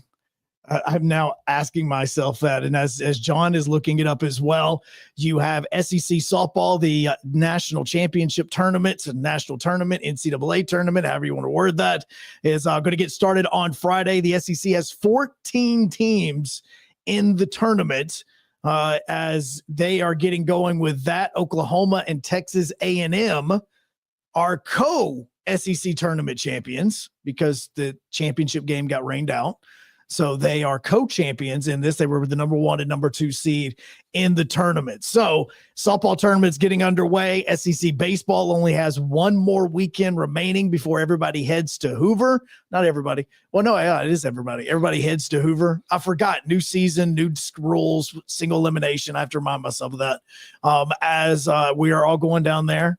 We, as in SEC schools, are going down to get ready to play and arguably want the best baseball tournament in all of the sport. no doubt. And the same could be said for the softball tournament as well. But to answer your question, the most sacked active quarterback of all time, and he also is the most sacked quarterback of all time, Aaron Rodgers, with 571 sacks throughout his very long career. Behind him in non-active quarterbacks, Fran Tarkenton. On top of that, Tom Brady. And then the second most sacked active quarterback is Russell Wilson at 560. And the third most active sacked quarterback is Matthew Stafford It's at amazing 502. when you look at the list of like the top 10, Mm-hmm. every one of these guys are either Hall of Famers or future Hall of Famers. Yeah. Or Super Bowl winners. Or Super Bowl winners. You can definitely say that. For Fran Tarkenton, of course, he played for the Giants, played for the Vikings back in the 70s. And he was one of those guys that you could look at and was like, oh, he's a Hall of Famer. From his stats all the way up to the end of his career. He was an absolute beast. Yeah. So there's the answer to that random question that I just thought about right here. You were talking about the NFL draft, and is there a 4,000-yard passer? Yes. In this NFL draft. So you talked about Cam Ward. I like it right now. If he has protection, he's got the weapons, he's going to be able to do it. It's a different scene altogether in Nashville, and I'm not talking about the banana havoc that's going on up there. But I'm talking about they went bananas on Saturday night. That's for sure. Talking about this team not being a running team as much and transitioning a lot more to the passing game, which I think is going to pay off. I think that running the ball is definitely huge for your organization, but it can't be the mainstay. Just look at the Ravens. They started rushing the ball, but they still have a 4,000-yard passer in Lamar Jackson. That team looks like one of the best in the NFL. And if the Titans can replicate that, then I think they're going to be all good for the playoffs. Well, the passing is – the offense is set up that if Cam Ward has a solid season, he could get close. Not saying that it is, just because – the way the offense is set up is going to be passing, even if it is getting the football to Tony Pollard out of the backfield. A lot of that is going to be passing. Now, Pollard was a 1,000-yard rusher, so you know that he's got the ability on the ground, but they want to also get him the football in the air. Yeah. So you do have that ability. So not a horrible one. Well, it's definitely, I wouldn't say the running. We're also not talking about in 2025. No, yeah, not automatically. There's a totally different list for that, and it is very small for you could say Kyle McCord with the Eagles if you want. I mean, because obviously you don't think that he's going to be starting in front of Jalen Hurts, but you would think that, okay, if he gets in now, again, that running attack is with Saquon Barkley. You're not going to be utilizing the pass as much. You wouldn't say anything about a Will Howard or Riley Leonard. Those guys you're probably not going to say it. Graham Mertz. That's a possibility with as good. Again, you're talking about if, God forbid, CJ Stroud goes down in the preseason. Like, one of those situations. Mertz is never going to be the starting quarterback over CJ Stroud. No. And it seems like it's a totally, it was a weird pick too, because Graham Mertz is a totally different player than CJ Stroud.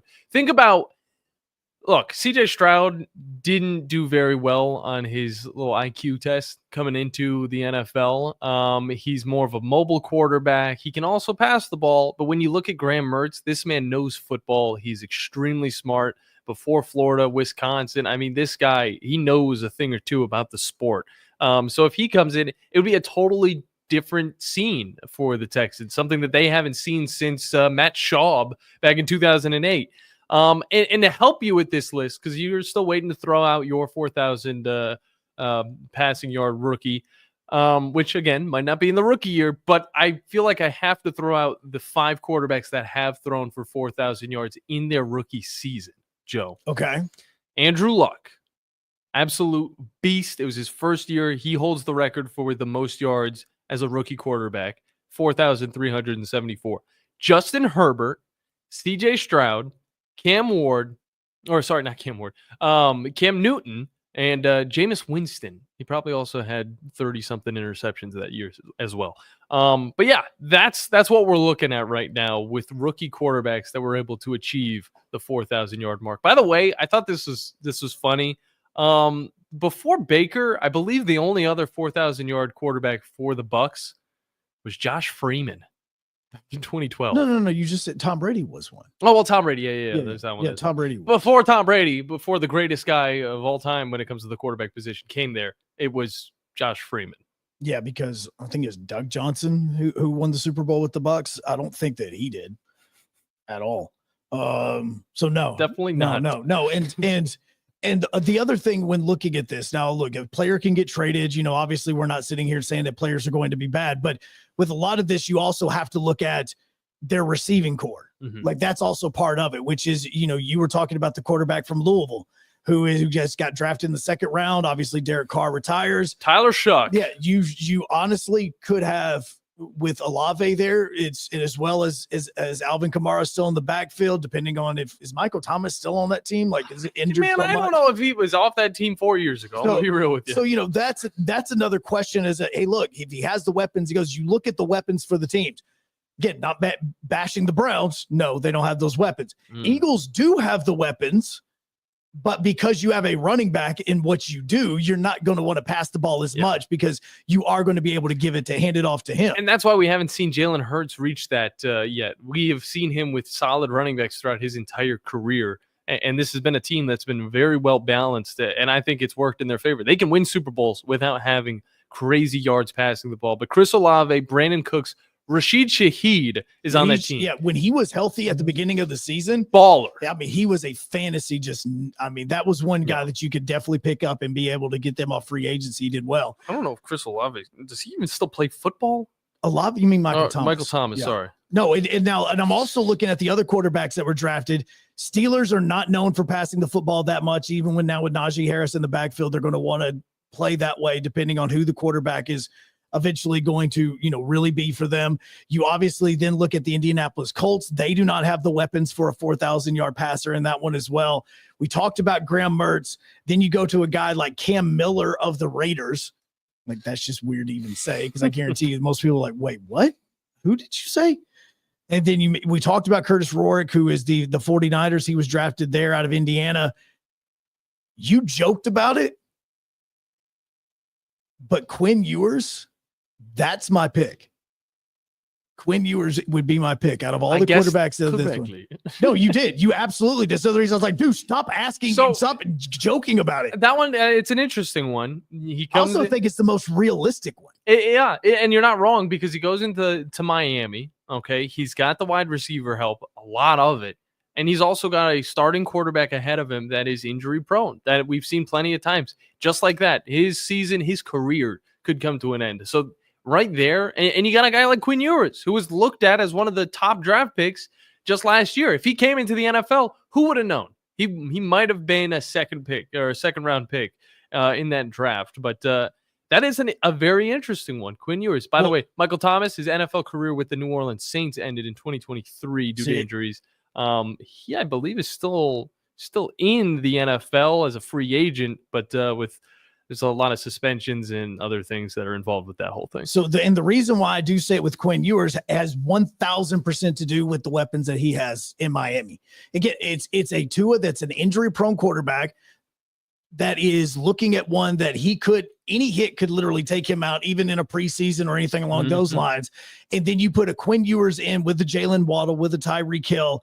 You do have Devon A-Chain back there as well as Jalen Wright, who has a lot of speed and also has the ability to catch the ball out of the backfield. That's the reason why I sit here and think, it could just be a lot of dinking and dunking, and then you could throw a few bombs here and there. But with the offense that the Dolphins have, that could be one that a quarterback that is just getting the football out of his hands could be extremely successful, especially with the way that the Dolphins defense has been playing at times whenever it wasn't playing as well. Yeah. That is one where you're going to want to have to add the passing yards, and they also added NWI over the offseason. Hurt my heart, but I get it. He is a touchdown machine.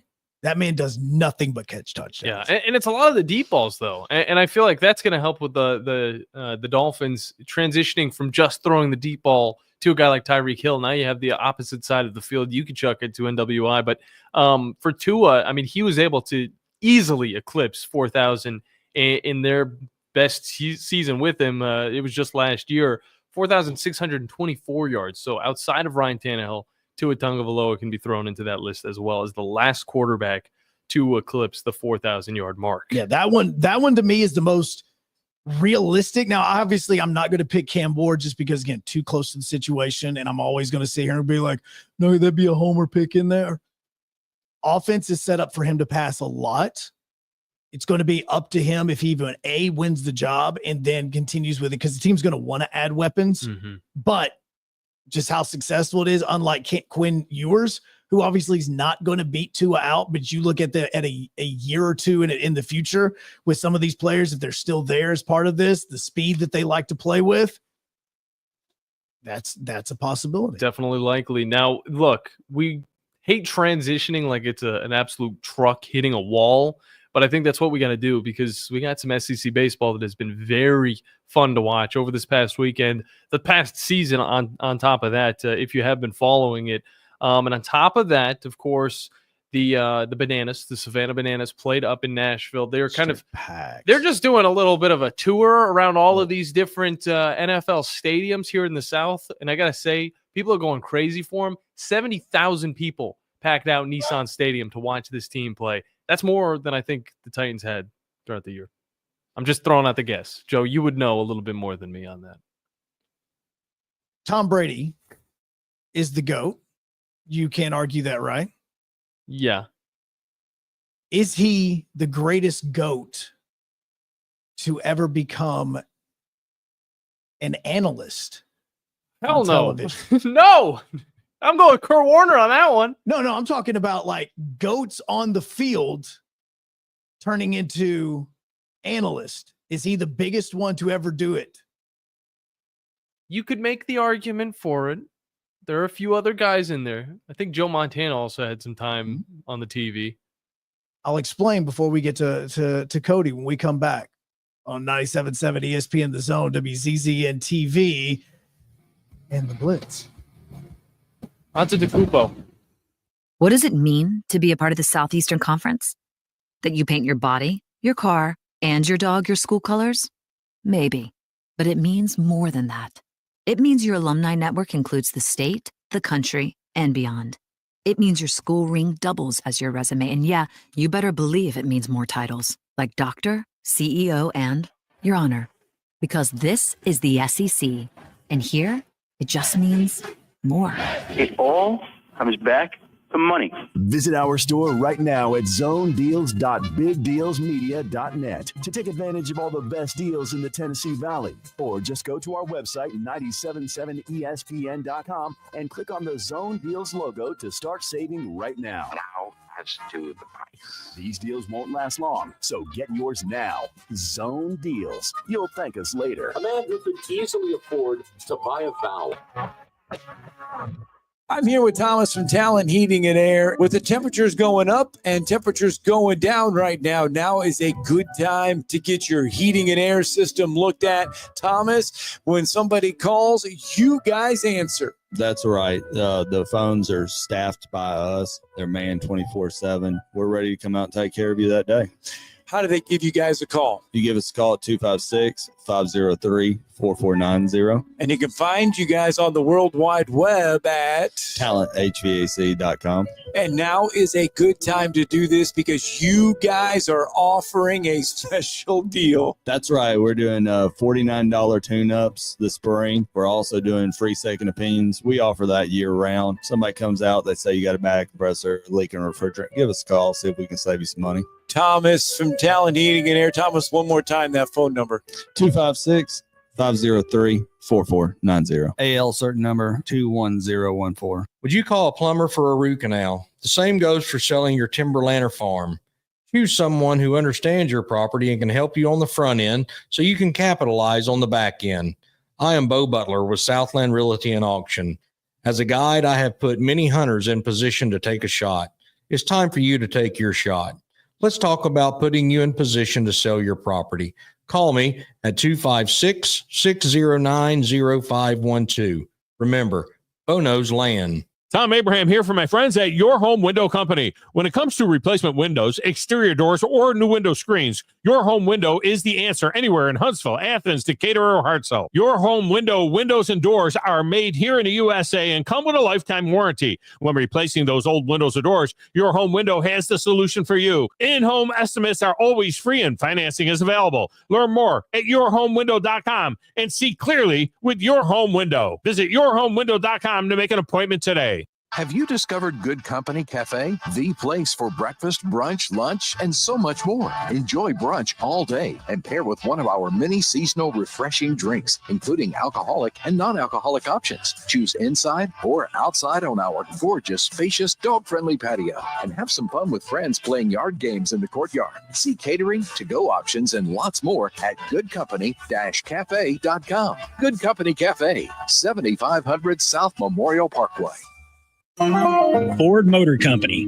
From America, for America. Hi, folks. Bobby White back again for Woody Anderson Ford with a real quick quiz. Out of all the manufacturers, do you know which auto company employs the most hourly workers in America? Ford. Do you know which company assembles the most vehicles in this country? Ford. That's not just a coincidence. It's a commitment, a 120-year-old commitment to build in America for America. And during this unprecedented moment in automotive history, you stand to benefit big time. Woody Anderson Ford is now offering employee pricing. You pay what we pay. We've got over 190 F-150s for you to choose from with generous finance rates and the best deals of the year on America's best-selling truck for 48 years in a row. Employee pricing can save you thousands off MSRP, and with over 600 Fords for you to choose from, there's a good chance you'll find just exactly what you're looking for. This offer ends May 31st, so hurry in. Woody Anderson Ford. We cover all the SEC schools, including Western Union and Venmo. I want money. You know, 97.7 ESPN The Zone.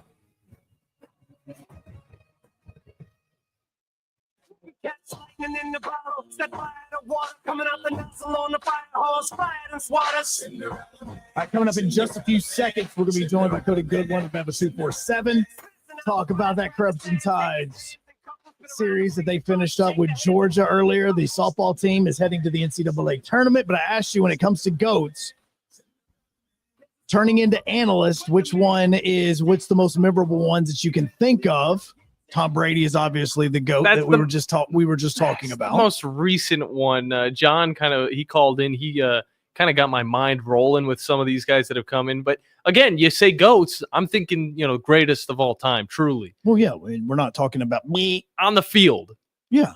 Transferring into the booth, obviously, I don't say that Tom Brady's the GOAT of that. But no, if there's one guy that I could say has really done a good job consistently on the field and in the booth, I would personally say Tony Romo, just because at first he stunk, all right, but it got to a point where he was reading the plays. He was also never the GOAT on the field. That's the thing, though. Yeah, that's what makes everything so hard. He never won a Super Bowl. Like I could argue John Smoltz. Yeah, John Smoltz is amazing in the booth. He was amazing, but he was never considered the GOAT. Heck, he wasn't even the GOAT on his own pitching rotation. That's why I think he's not even the GOAT there. That's why the one that came to mind first, outside of Tom Brady, was Kirk Cousins. I like him in the booth. I think it's good. But I think Tony Romo very, very solid on his analysis. Even with Fox, with their analysts that they have before the games, when you have like Derek Jeter and you have Poppy and you have A-Rod, like none of those guys were the GOATs. They all have reasons to be some of the greatest.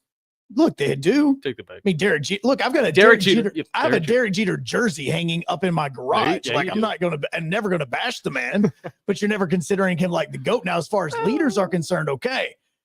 But there's a name that's getting thrown into the ring now that we can have this discussion about. As NBC and Peacock have just announced that Michael Jordan will be a special contributor to the NBA on NBC. I feel like you can't do too much. He's only going to throw out a little bit at a time. Yeah, but at the same time, if you get honest Michael Jordan,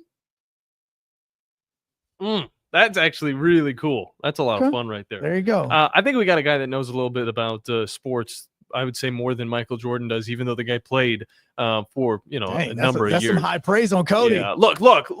Cody does a great job. All right. He just called you the GOAT. And when it comes down to it, all right, Michael Jordan knows what he knows, and Cody Goodwin knows, practically everything about the SEC. And he joins us now. Cody, how you doing, man? I think that's the first time I've ever been mentioned in the same breath as Michael Jordan. So I'm having a great Monday morning now, fellas. How are you guys doing? Yeah, screw everything we're going to talk about, dude. Guys, I am in an amazing mood now. I'm in the best mood ever.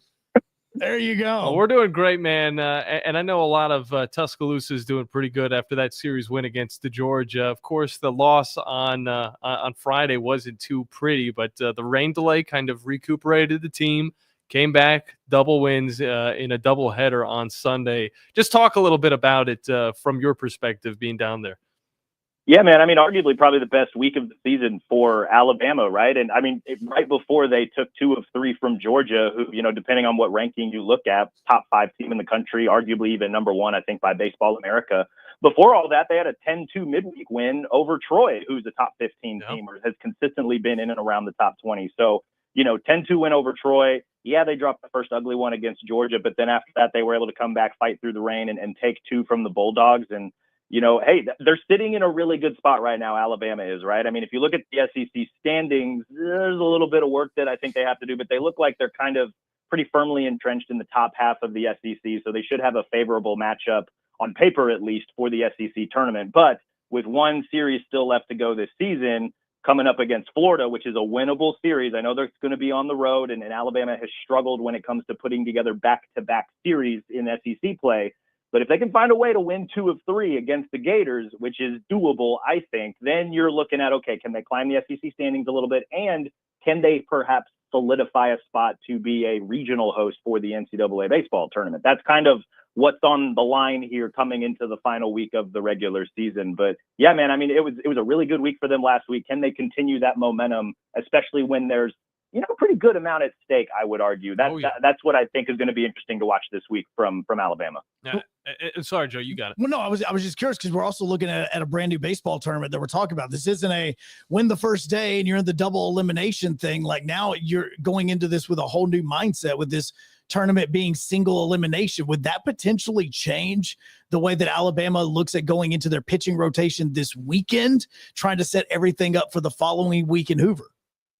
It probably depends, right? So they play 15th, 16th, 17th this week, and then they'll have a few days off before their first game, whether it's on the 20th or the 21st in Hoover. So I think they're going to have enough time after this series against Florida where they can, kind of get the arms rested that they need to get rested. And I mean, there's also the possibility too that, hey, if they're able to take the first 2 games, I'm not saying you punt the third game, because if you can get the sweep, but you might be able to play a bullpen game, so to speak, so that you can rest your starters, you can rest your long relievers a little bit to have them ready for the first couple of games in the SEC tournament, or at the very least, because when you go into a single elimination tournament like this, you got to win the first one. Do whatever you can to win the first one, then you kind of figure it out as the rest of the tournament goes. So I think how this final regular season series unfolds might dictate what they do going into Hoover.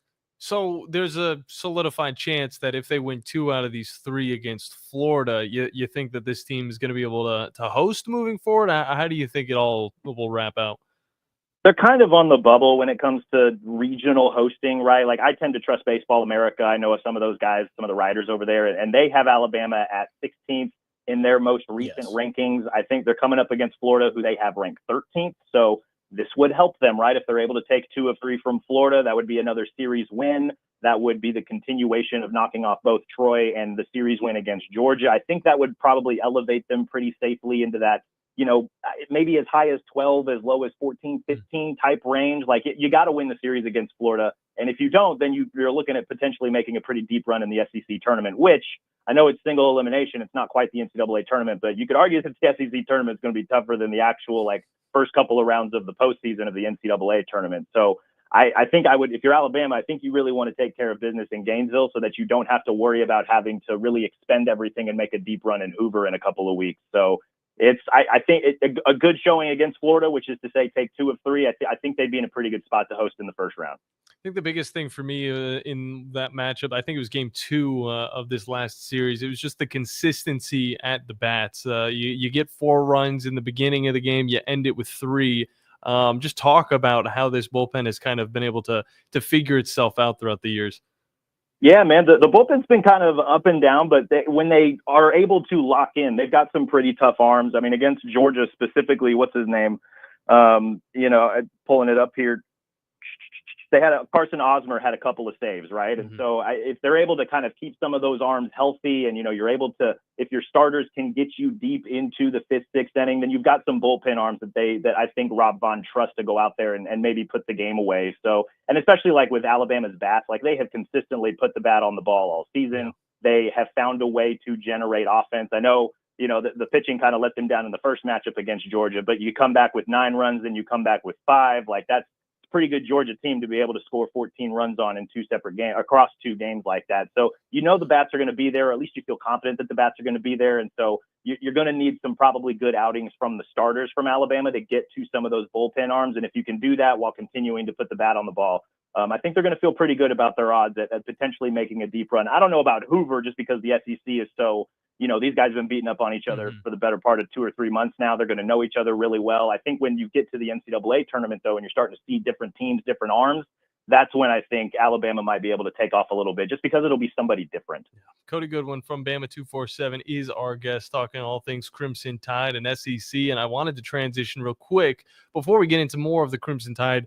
The biggest surprise from this weekend, obviously, Alabama, Auburn win their series. It's very, very good vibes right now in the state. But I'll tell you what, man, College Station's probably feeling it right now. Swept by Mizzou.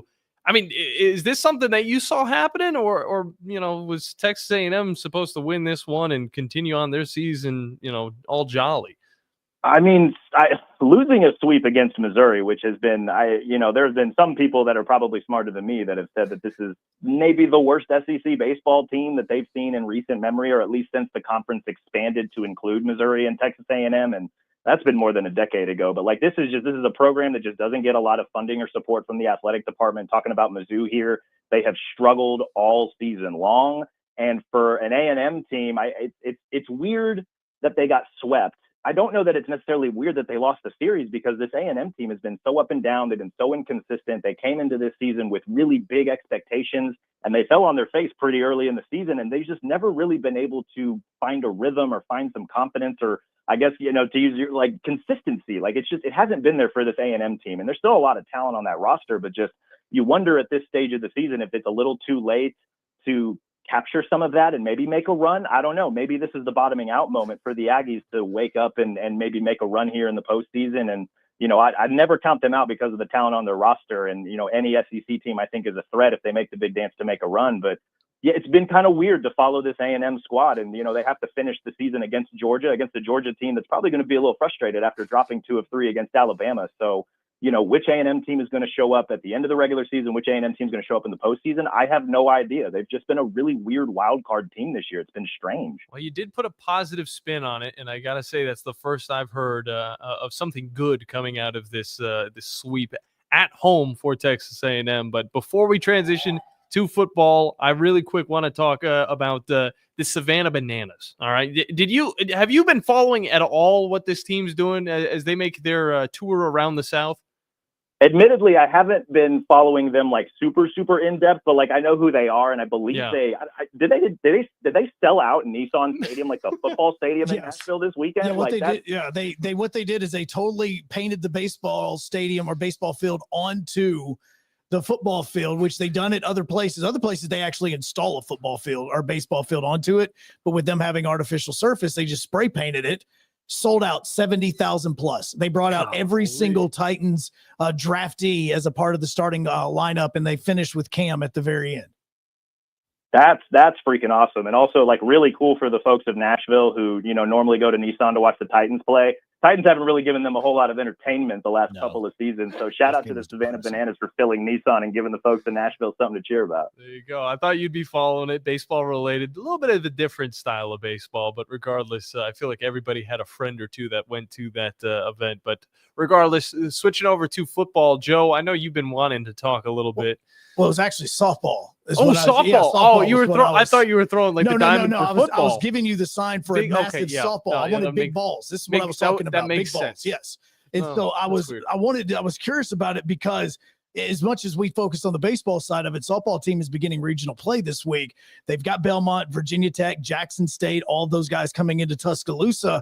This softball team isn't talked about as much as what we are because of a team like Oklahoma in the SEC forum. So for a lot of people, I know that we hear about Alabama softball, but for their standpoint going into this, they're like a 15 seed. Help us out in knowing what we're going to be watching this weekend when this tournament gets going.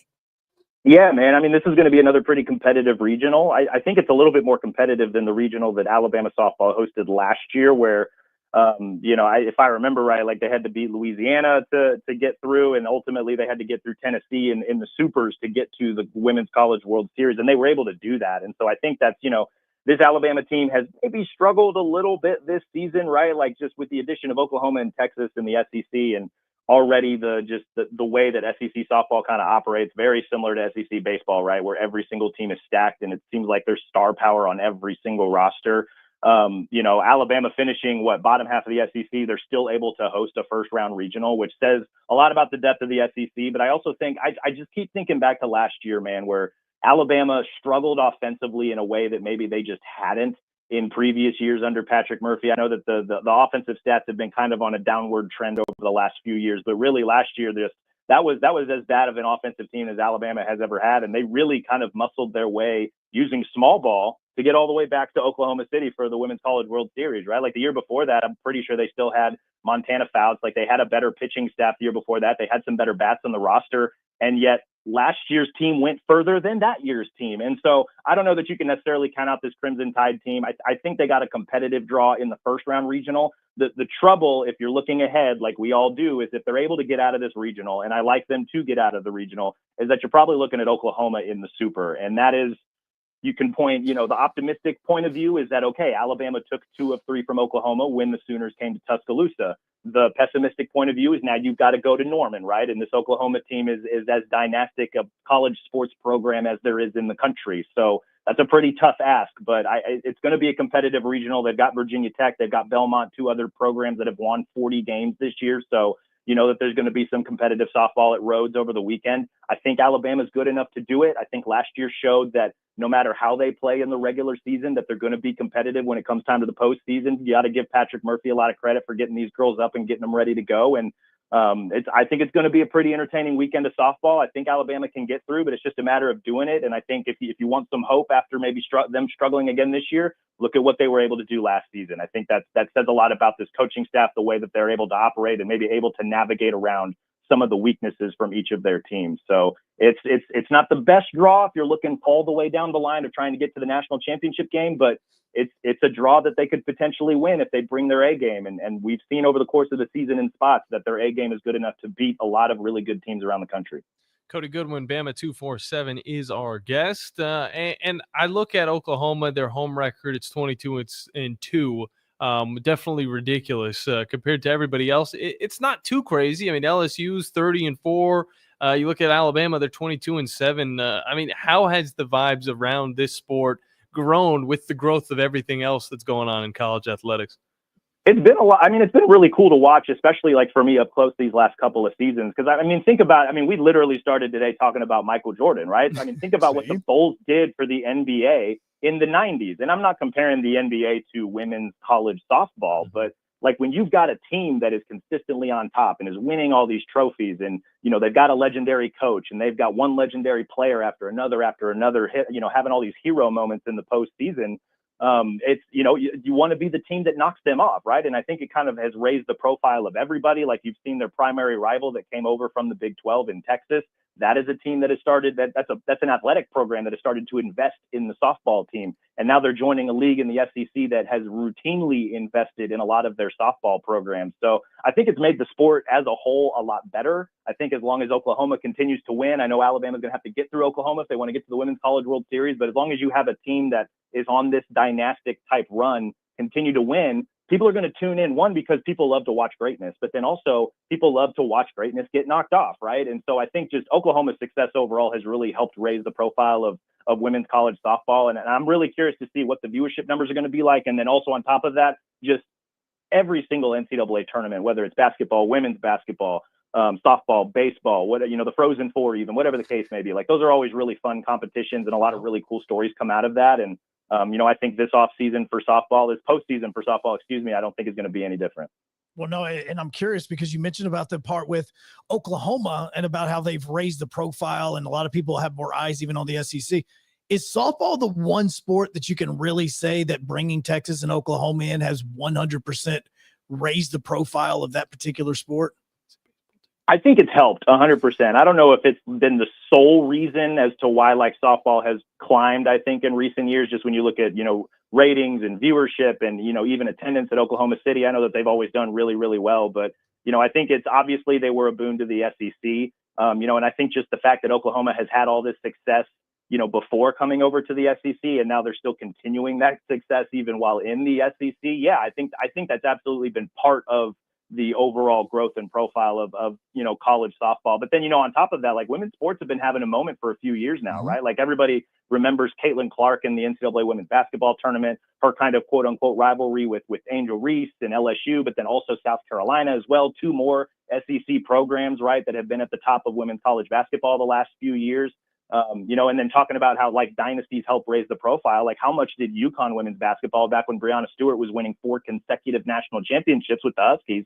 How much did that really help, just kind of raise the profile of women's basketball even more before, the rocket ship that was Caitlin Clark came and really helped to take it to new heights. So women's sports have been having a moment for, I think, a few years now. And I think softball has been a small part of that equation. And in the same vein, I think Oklahoma and Texas coming to the SEC and Oklahoma continuing to win and dominate the way they have been a small part of college rise as well. I got a question real quick before we get you out of here. What do you think is bigger, Texas and Oklahoma coming over to the SEC, or you go over to the Big Ten and you see teams like Oregon hopping in and just making these leagues just a little bit more potent as they move forward and gain some traction? Oh, it's got to be Oklahoma and Texas coming over to the SEC. I mean, for one, Oklahoma and Texas, just those are household brand names. They have been really, really good. I mean, we talk a lot about football, but, also that those two programs have some tradition when it comes to basketball as well, and various other sports, right? Oklahoma's got softball going. They've got a wrestling program as well. And, the other thing too is like anytime the SEC grows like that, the tagline, it's such a cliche, but it's so true. Like it just means more. Like bringing those two national household brands into the SEC, where it seems like every school in the SEC before they joined has had their turn in the national spotlight, their turn being kind of a household brand name as well. That's absolutely been so much bigger than what the Big Ten has added over the last few years. And to hammer that point home, that's coming from a guy that spent the last decade of his life in Big Ten country. I think that should drive the point home for you guys. Yeah, well, it would have been a little bit more similar if USC brought their A game as well, and maybe Washington and just some of those squads that have found success in the past haven't been able to. But you do make a point. I mean, Texas and Oklahoma joining has made this league stronger, similar to whenever they added Mizzou and Texas A&M. I mean, Mizzou goes to the SEC championship in their first 2 years, I believe. And then on top of that, Johnny Manziel and Texas A&M, instant rivals with the Crimson Tide. But great stuff as always, Cody.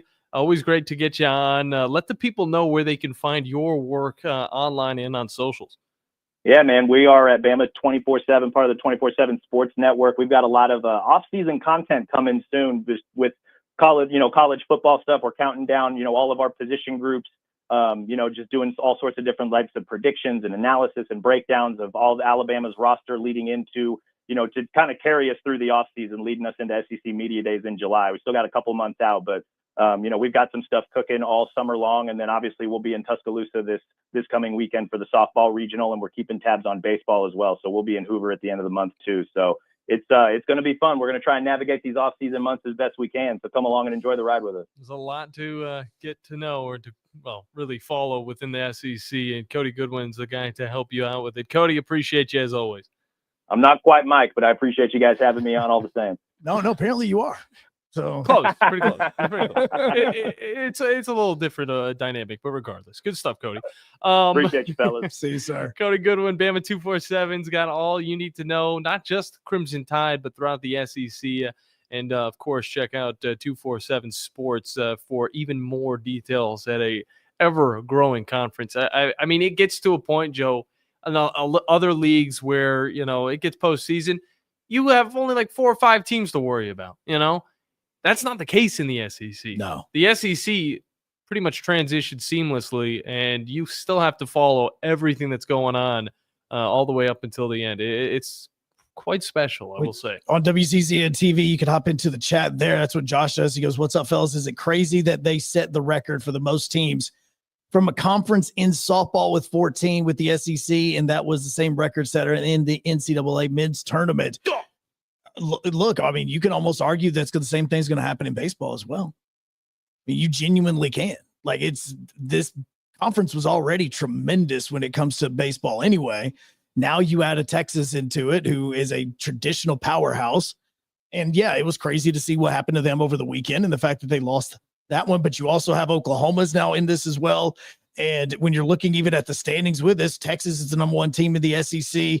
Oklahoma right now is 13-14, but they're 32-17 overall. and they're one of the top 20 teams in the country. Auburn just became number 2 in the country just a few moments ago. All of the college baseball rankings came out for this Monday. You heard Cody talking about Alabama being number 16 in this. I mean, really, you can argue that as you continue to look, like outside of Missouri, who is now 3 in 24. Hey, they're catching up to South Carolina. Come on now. Yeah, I mean, you could argue that even Mississippi State, that's 31 and 20 right now, they could get in. Maybe Texas A&M as well. South Carolina's at 500. They're most likely not. You could see 14 baseball teams from the SEC be into and be in the college baseball tournament. So what a drop off for Texas A&M. Still just so sad, shaking my head at that organization. 256-576-977. We wrap up the Blitz when we come back on 97.7 ESPN The Zone, as well as WZZN TV. The state's largest orthopedic group is growing to meet the needs of the patients in our community. The Orthopedic Center has long been the most trusted name in orthopedics in North Alabama. So as our area continues on the fast track, so does the need for premier orthopedic care anywhere and anytime you need it. TOC is proud to announce the opening of our new locations in Albertville and Hampton Cove, along with the grand opening of our newest office in Decatur. These clinics will offer the same high-quality orthopedic care you have come to associate with TOC, with the convenience of being closer to home. As a patient, your time is your most precious asset, and we recognize that at TOC. That's why we are also proud to announce the opening of our urgent ortho clinics to handle those bumps and bruises that need prompt attention. These clinics are available to care for acute orthopedic injuries with no appointment necessary. With 38 physicians, 20 centers of excellence, and now more than a dozen locations to serve you, TOC will continue to be the name you turn to for the best orthopedic care at the right time. Visit our website at visittoc.com for more information. TOC, helping you live a better life. By now, you know about Eagle Masonry and Insulation, and maybe you know that Eagle also does landscaping and dirt work. But how about after paint work? Shower doors, shelving, and mirrors, all taken care of by Eagle, the same Eagle that takes care of all your masonry, insulation, and landscaping needs. Eagle brings the same level of expertise to all these disciplines, and they're ready to provide you with a free quote. The website is the same, insulatewitheagle.com, as is the phone number, 256-755-1556. Give them a call and see what Eagle can do for you. Eagle saves you time. Eagle saves you money. You've got to experience Toyotathon at Bill Penny Toyota. They've got the selection with over 700 new Toyotas to choose from. And they've got the extras with Bill Penny perks and a 10-year unlimited warranty. So get on over to Bill Penny Toyota today and experience Toyotathon. Bill Penny Toyota in Huntsville and online at BillPennyToyota.com. Bill Penny's Toyota 10-year unlimited warranty is valid through the 10th year of ownership. Valid on new vehicles only. See dealer for details. I'm here with Stan McDonald of Jacob Title. Stan, I've heard that every real estate closing at Jacob Title is a very big deal. Why is that? Wes, I'm reminded of a very impactful statement that I heard from Coach Gene Stallings years ago when he talked about big games and little games. He said he didn't like that comparison. He says, because try losing one of those little games. And if you ever do, it ends up being the biggest game all year long. Well, it's the same thing with real estate closings.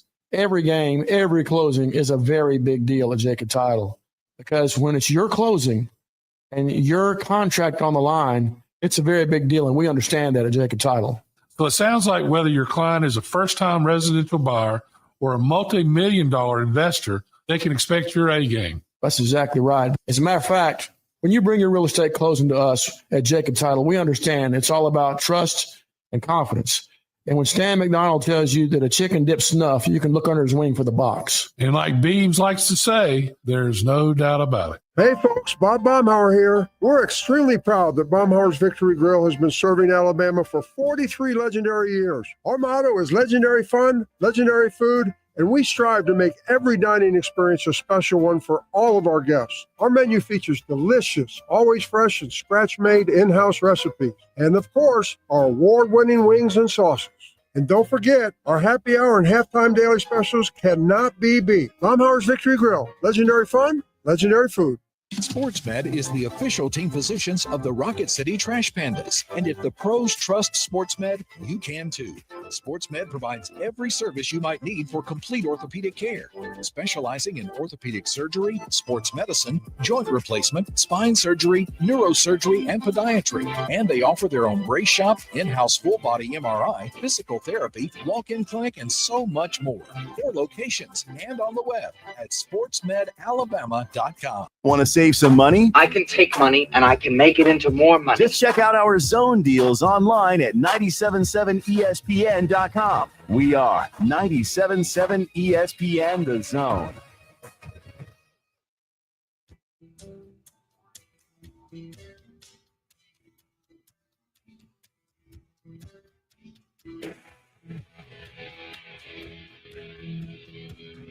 It's basically going to be raining all week. A few days. Fleming Roofing and Restoration, man. Yeah, they are definitely the ones that you need to call For all your roofing needs. Yeah, which you may need and may have issues for. And you may need to, depending on how much it rains over the course of the next. There was lightning last night that literally woke up our entire household.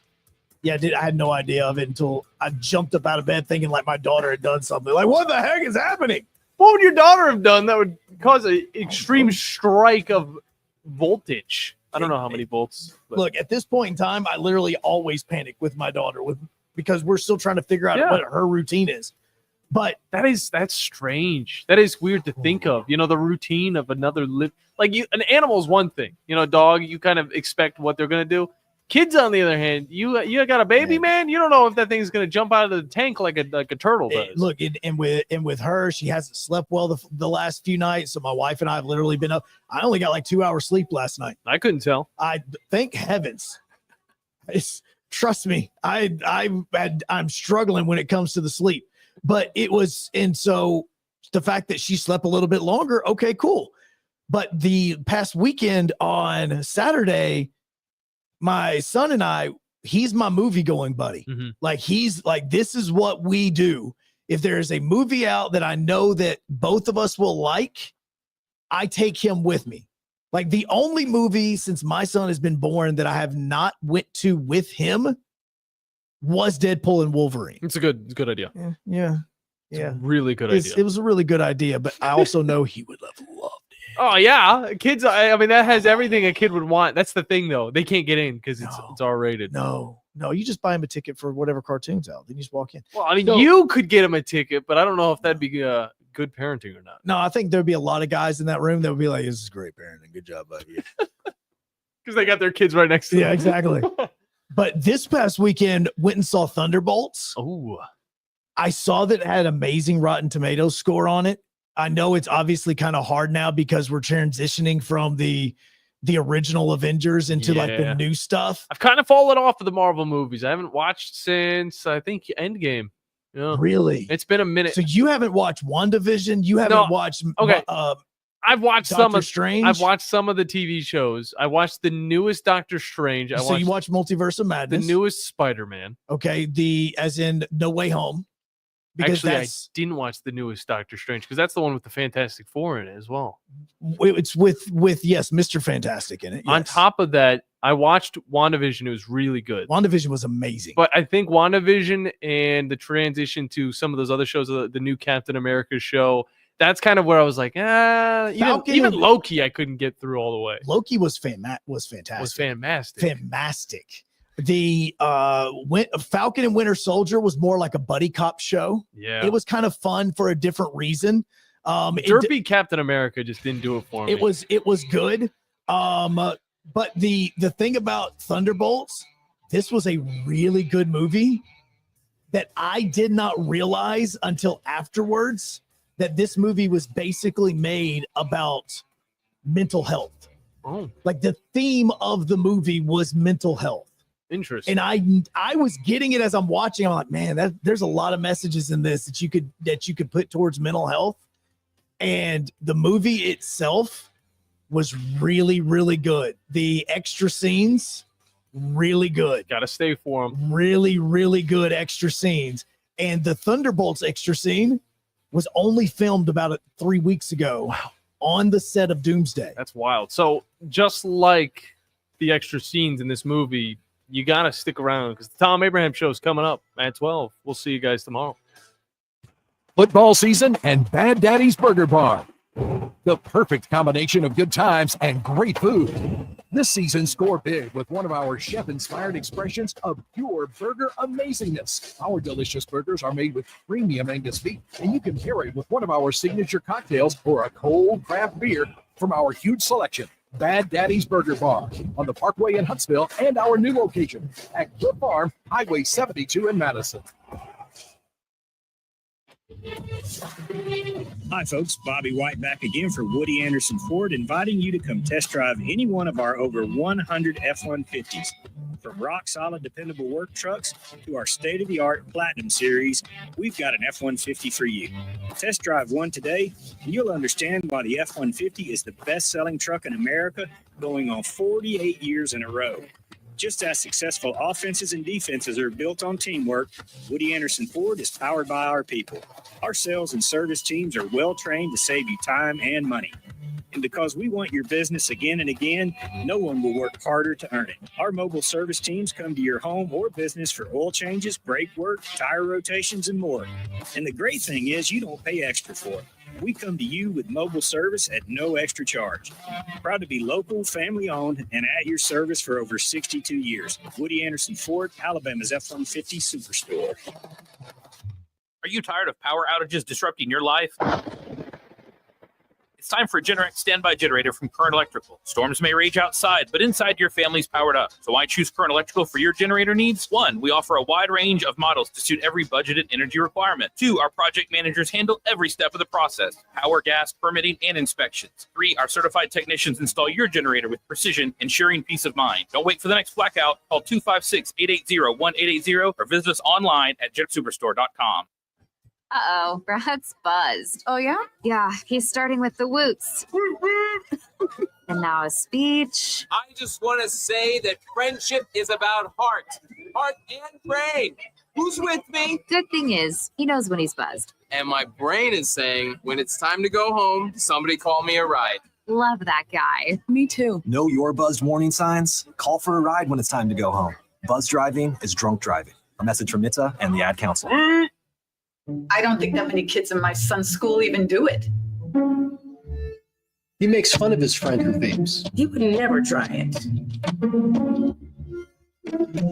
She's in the song. She's on the honor roll. She's just not the type.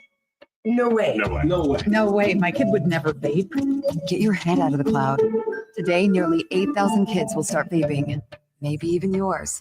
Learn about the dangers at talkaboutvaping.org. This is Sports Center. I'm Christine Lisi. Has Giannis Antetokounmpo played his final game for the Bucks? It is a possibility.